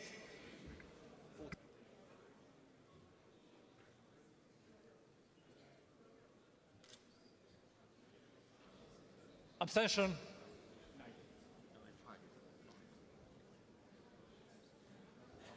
Abstention?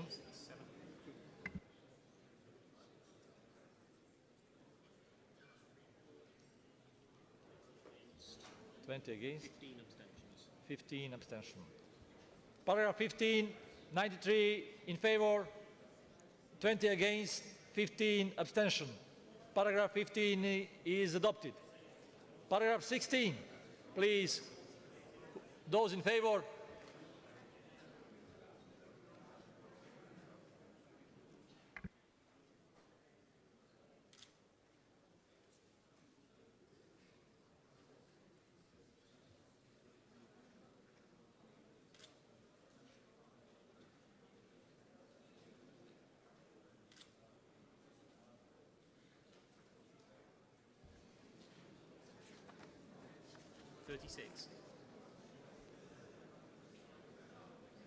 Okay.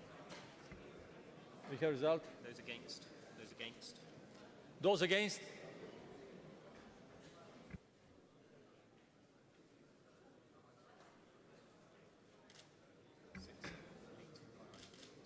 Abstention?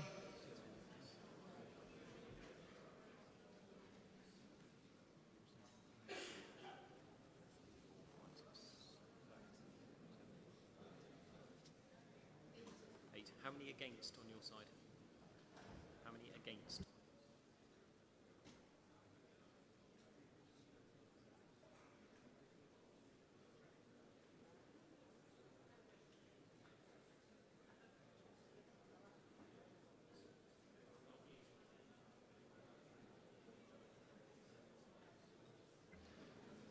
Amendment 16, 88 in favor, 24 against, 17 abstention. Amendment 16, paragraph 16 is adopted.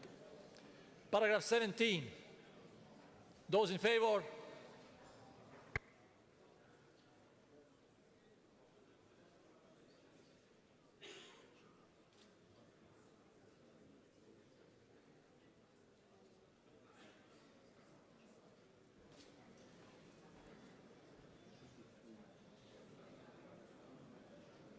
Who is against?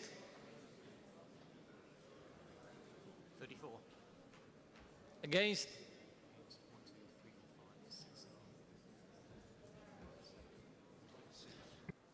Abstention?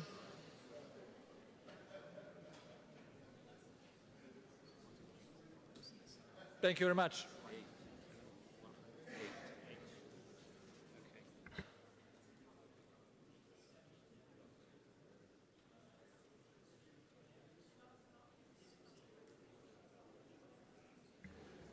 Paragraph 17, 87 in favor, 22 against, 16 abstention. Paragraph 17 is adopted. We now come to amendment number 4, to insert a new paragraph after paragraph 17. I call Mr. Liepinis to move the amendments. I would just remind you, my name is Liepinch. All right? There is no Liepinis here. Liepinis would be Lithuanian. That would be Lithuanian, yes. My amendment concerns violations of articles to the principle number 2 and number 6 of the Helsinki Agreement. And number 2 talks about refraining from the threat or use of force. And number 6 is non-intervention in internal affairs. The Nordic Baltic countries and Poland do not pose a threat to Russia, so there is no need for military overflights, massing of troops on the borders of the Baltic states, nor military exercises around their territories. Their purpose clearly is to intimidate the citizens of these countries and try and fix the internal agenda. So I ask you to support my amendment. Thank you very much, Mr. Lippens. Now I'm better. I hope so. Thanks a lot. Practice, practice. Who would like to opposing Mr. Pushkov? 1 minute. Mr. Lipinsch has rightly said that there is no threat. On the other hand, there are maneuvers. A year ago, maneuvers by NATO and countries who are partners to NATO took place in the Eastern Baltic, and I think Mr. Lipinsch should know about this. Russia has the full right to use its territory as it deems fit. If there are no maneuvers, then we can reconsider this issue. But for the time being, there is a NATO military activity in this area. Thank you. Thank you, Mr. Pushko. Senator Cardin. Support the. The floor is yours, if you'd like. I support the amendment. You support. Thanks a lot, Senator Cardin. Now we'll vote on amendment number 4. Those in favor?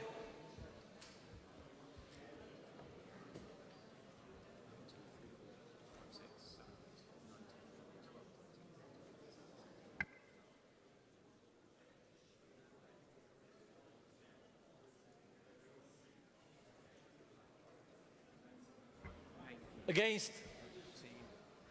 How many? 27.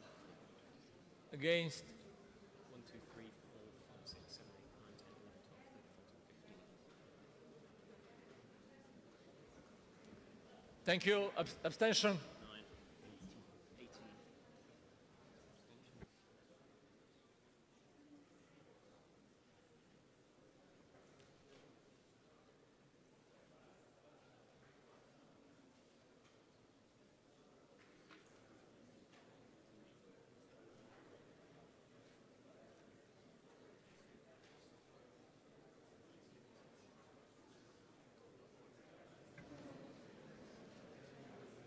In favor, 81.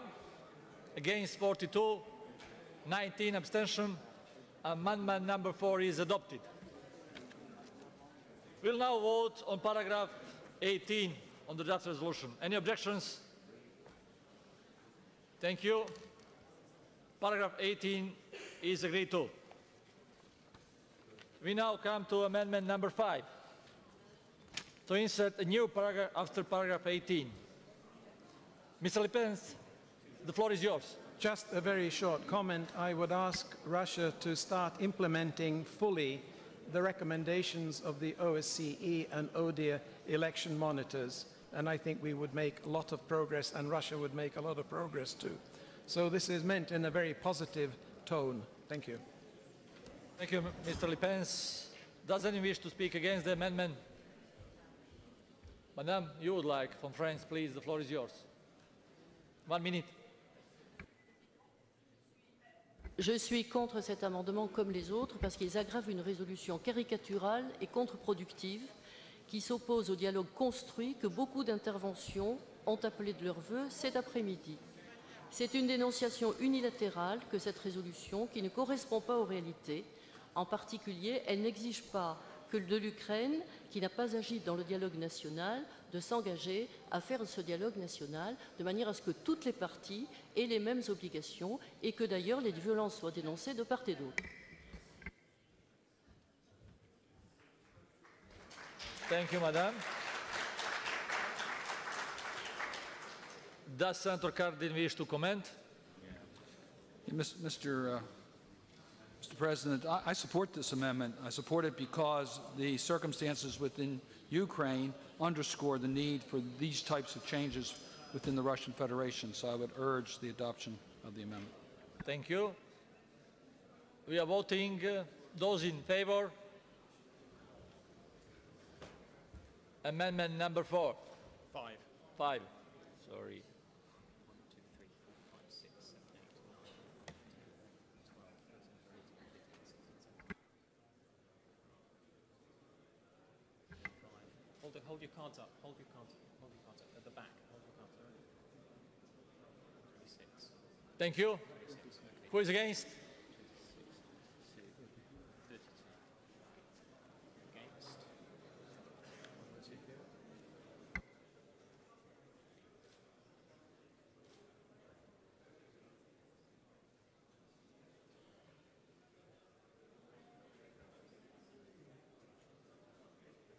Abstention. 10, 20. Abstention. 1, 2, 3, 4, 5. Thank you.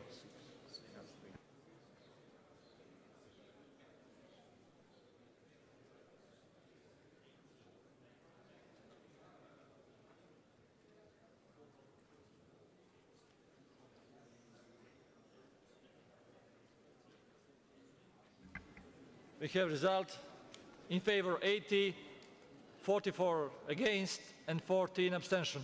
Amendment number 5 is adopted. Now we'll vote on paragraph 19 of the draft resolution. Any objection? Thank you. Paragraph 19 is agreed to. Okay, now come to amendment number 6, to insert a new paragraph after paragraph 19.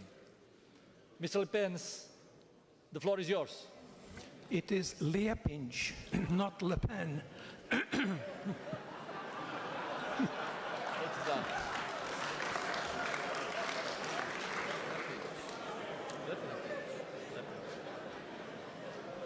We will spend about 5 minutes after this meeting and we'll get it straight. They told me the other, I don't have the right sound from your microphone. That's the mistake. Now I'll put headphones and not make mistake. Yeah. Thanks a lot. My basis. So sorry. Yeah, no problem. My basis for Amendment 6 is exactly the same as the one for Amendment 5, but this amendment talks very specifically to having good democratic elections and having a reform towards that. So I ask you all for this, to support this amendment.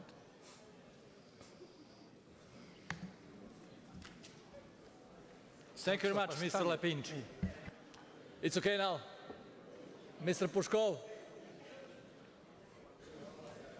Mr. Chairman, dear colleagues, I still think that we have a resolution which is dealing with Ukraine and the Ukrainian crisis.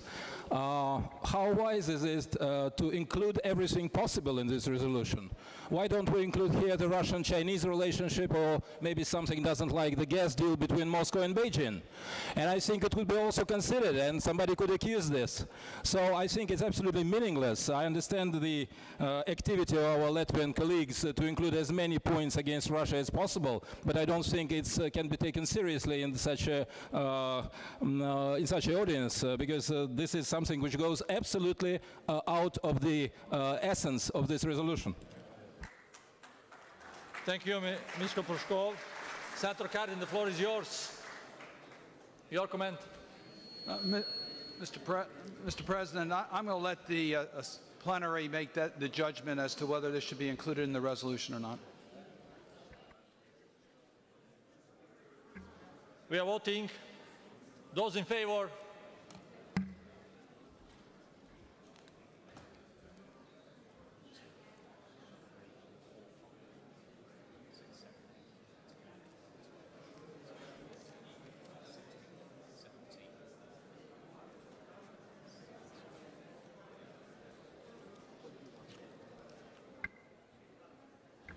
Who is against?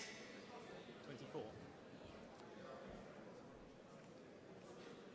2, 3, 4, 5, 6, 7, 8.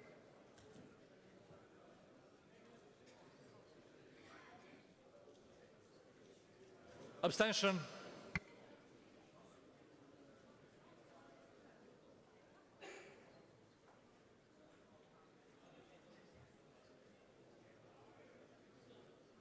Thank you.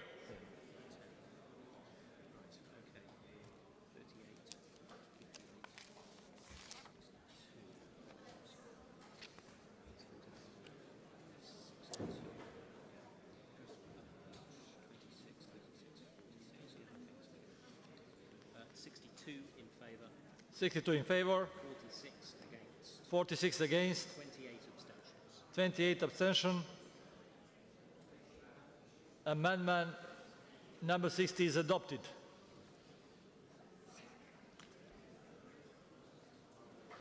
Now we are going on Amendment 7 to insert a new paragraph after paragraph 19. I call João Soares to move the amendments. João. Thank you so much, President Krivokapik. I think one thing that the Ukrainian people needs is legitimacy in the power.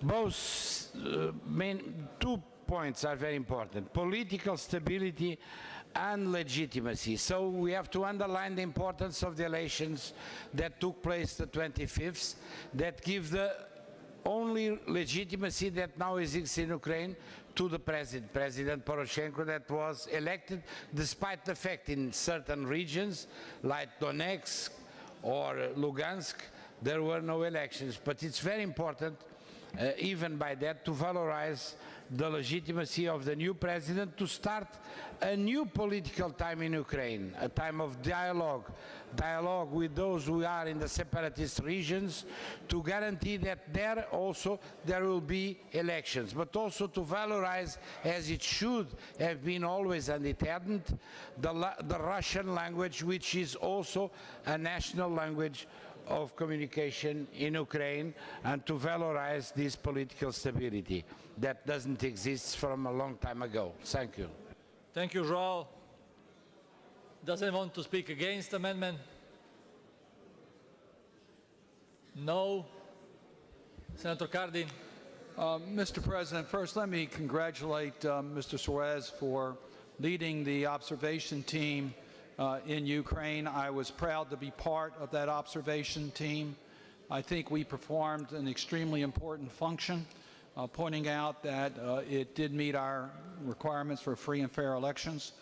So I strongly support this amendment and would urge its adoption.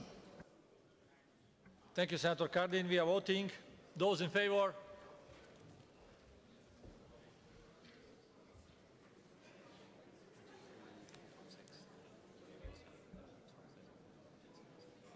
If I see well,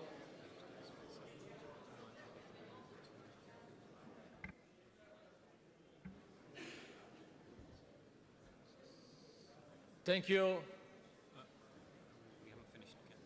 Those against? 50. 1. Abstention?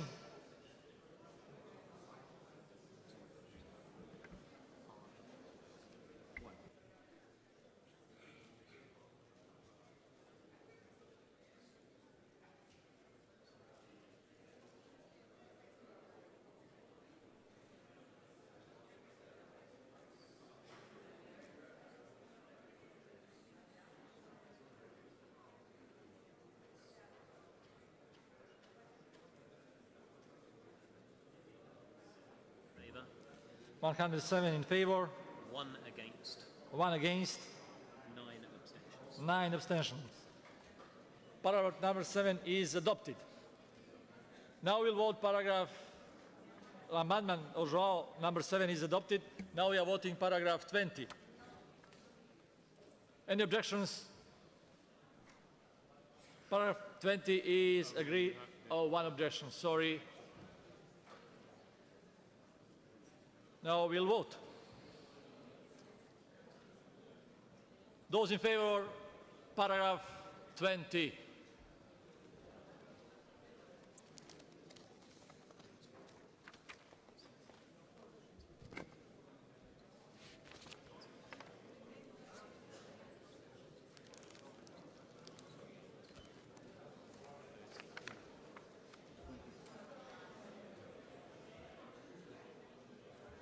No, wait. Wait, sorry.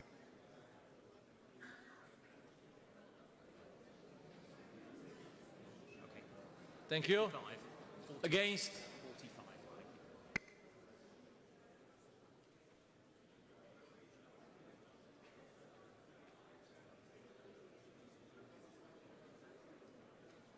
Abstention?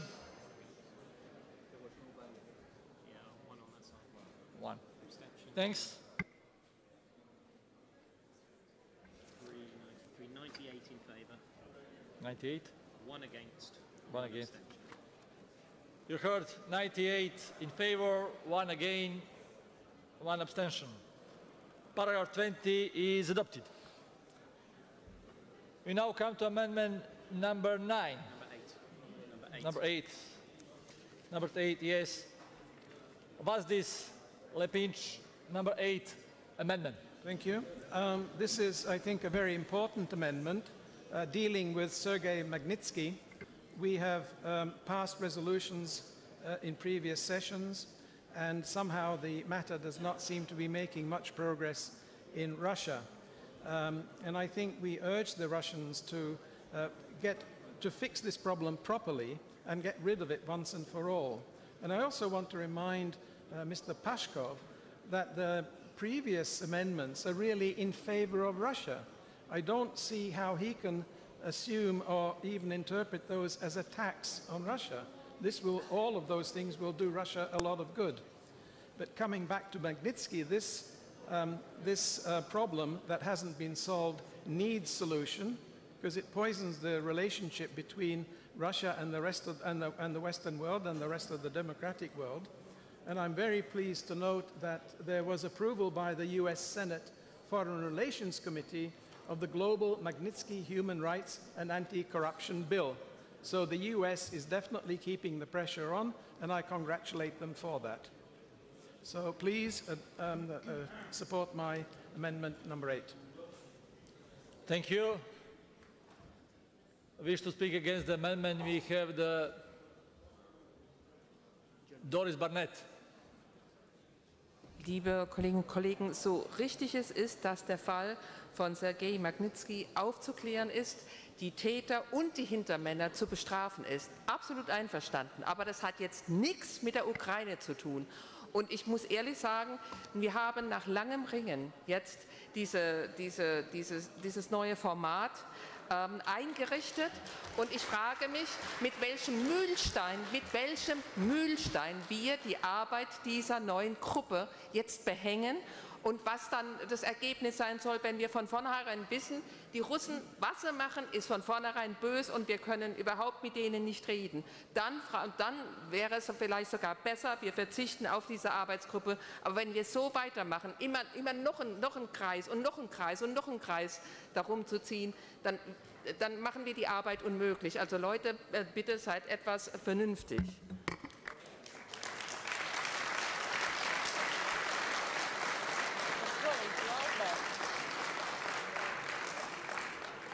On the point of Doris, Senator Cardin.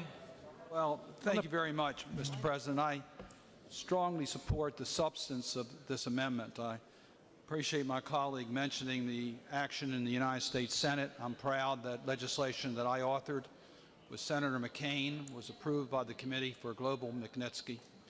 And as you recall, Senator McCain was present during the debate in the 21st annual meeting. Let me just respond to my friend from Germany in this respect.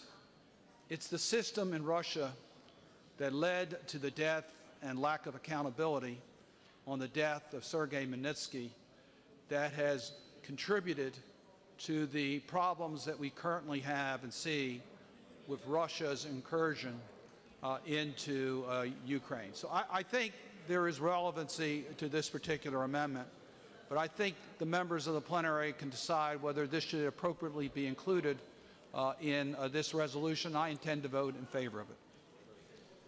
Thank you, Senator Cardin. We'll vote. Those in favor?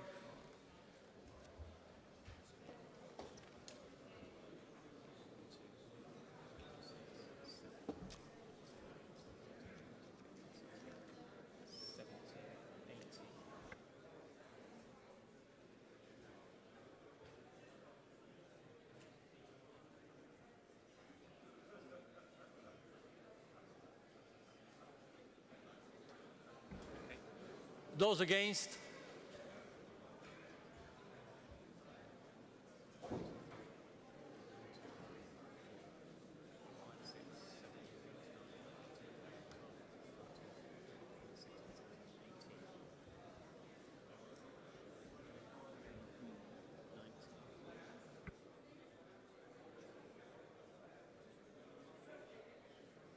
Thank you. 24. Abstention?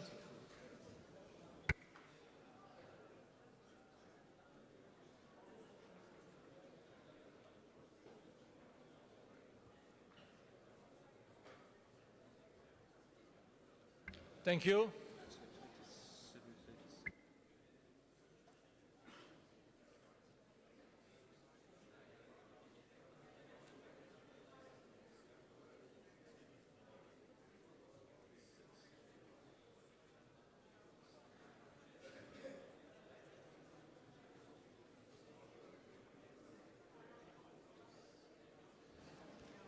In favor, 42.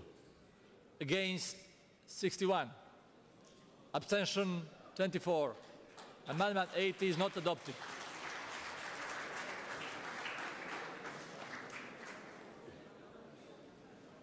Now we come to amendment number 9.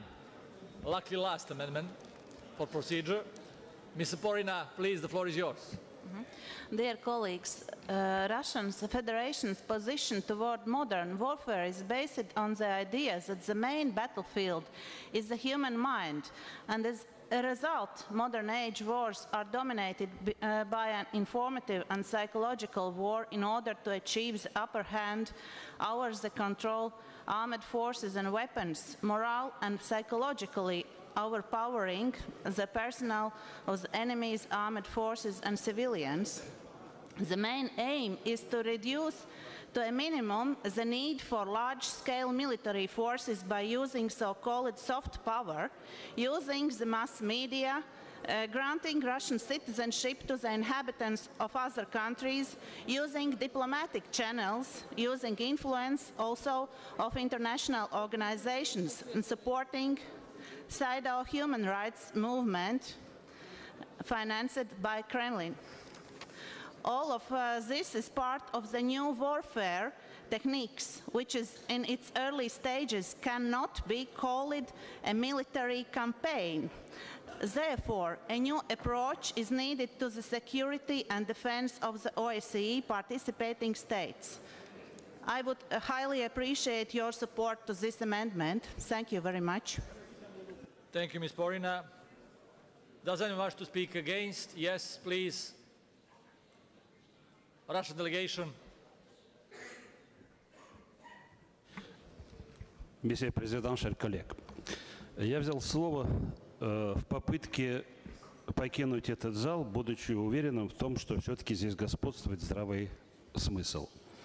Мы предлагаем не принимать эту поправку, потому что, вне всякого сомнения и объективно в контексте, она пропитана духом холодной войны. Она направлена на то, чтобы сделать Российскую Федерацию, ее политику изгоем, и противоставляет России всем остальным членам ОБСЕ. Российская внешняя политика, посмотрите, уважаемые коллеги, на концепцию внешней политики Российской Федерации, подписанную президентом Путиным, на военную доктрину России, носила и носит оборонительный характер. Да, там есть возможность применения силы, в том числе и ядерного оружия. Об этом не надо забывать, что Россия и постоянный член Совета Безопасности, и носитель ядерного оружия, но в рамках права на самооборону на основе соответствующих принципов и норм Устава Организации Объединенных Наций. Что касается проблем безопасности в Европе, да, они существуют. Их очень много. Поэтому я предлагаю снять эту поправку, а проблемами безопасности заниматься очень активно на основе принципа универсальности и обязательно с участием Российской Федерации. Спасибо. Thank you. Mr. Cardin, Senator Cardin. Mr. President, again, I'm going to let the plenary make its judgment. I think the language is self-explanatory. I do point out that if it is included, I think it does require a great deal more thought as to what type of approach we should take. It's much broader than the resolution itself. So I think it's an extremely important subject, and I'll leave it to the plenary as to whether it should be included in this resolution. Thank you, Senator Cardin. Now we are voting amendment number 9. Those in favor?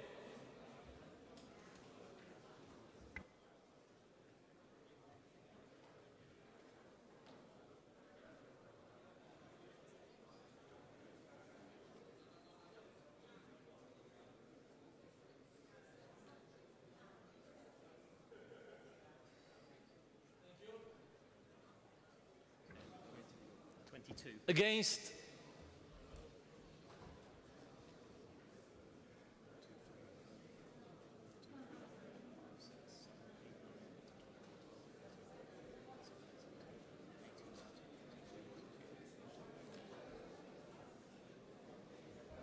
Abstention? 24.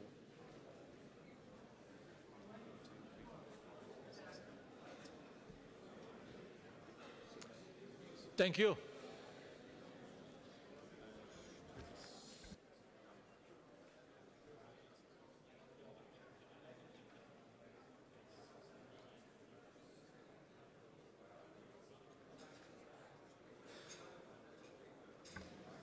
Amendment number 9, in favor 48, against 69, abstention 19.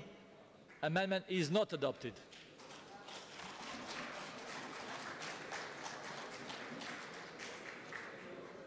And now, last three votes today. We'll now vote on the draft resolution of the Assembly as a whole, as amended. Are we ready? Those in favor?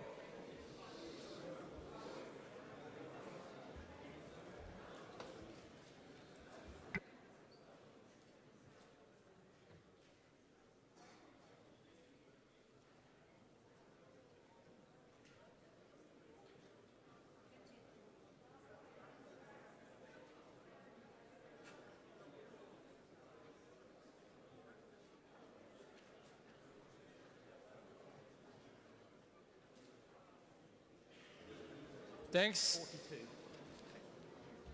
Those against?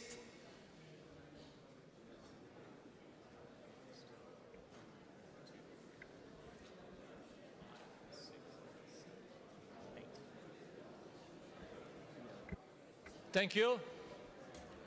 11. Abstentions?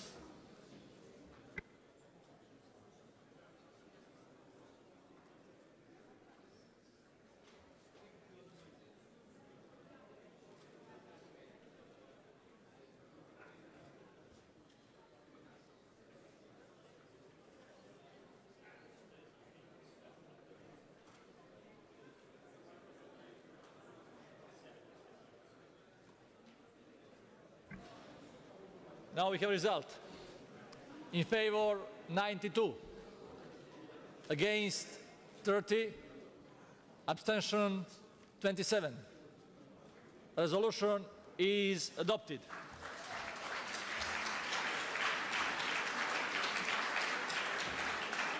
If you want to, it might be appropriate. Yeah. Sorry. With thanks to the interpreters for their hard work. We are working 45 minutes longer. That was the plan, but that's the democracy. Procedures, order, and free and fair choice. Now we'll close the special debate and debate about supplementary anthem. Thanks a lot for the Secretariat on hard work on this voting process. See you tomorrow morning at 9 a.m. 9:30. 9:30. Sorry, you have half an hour more.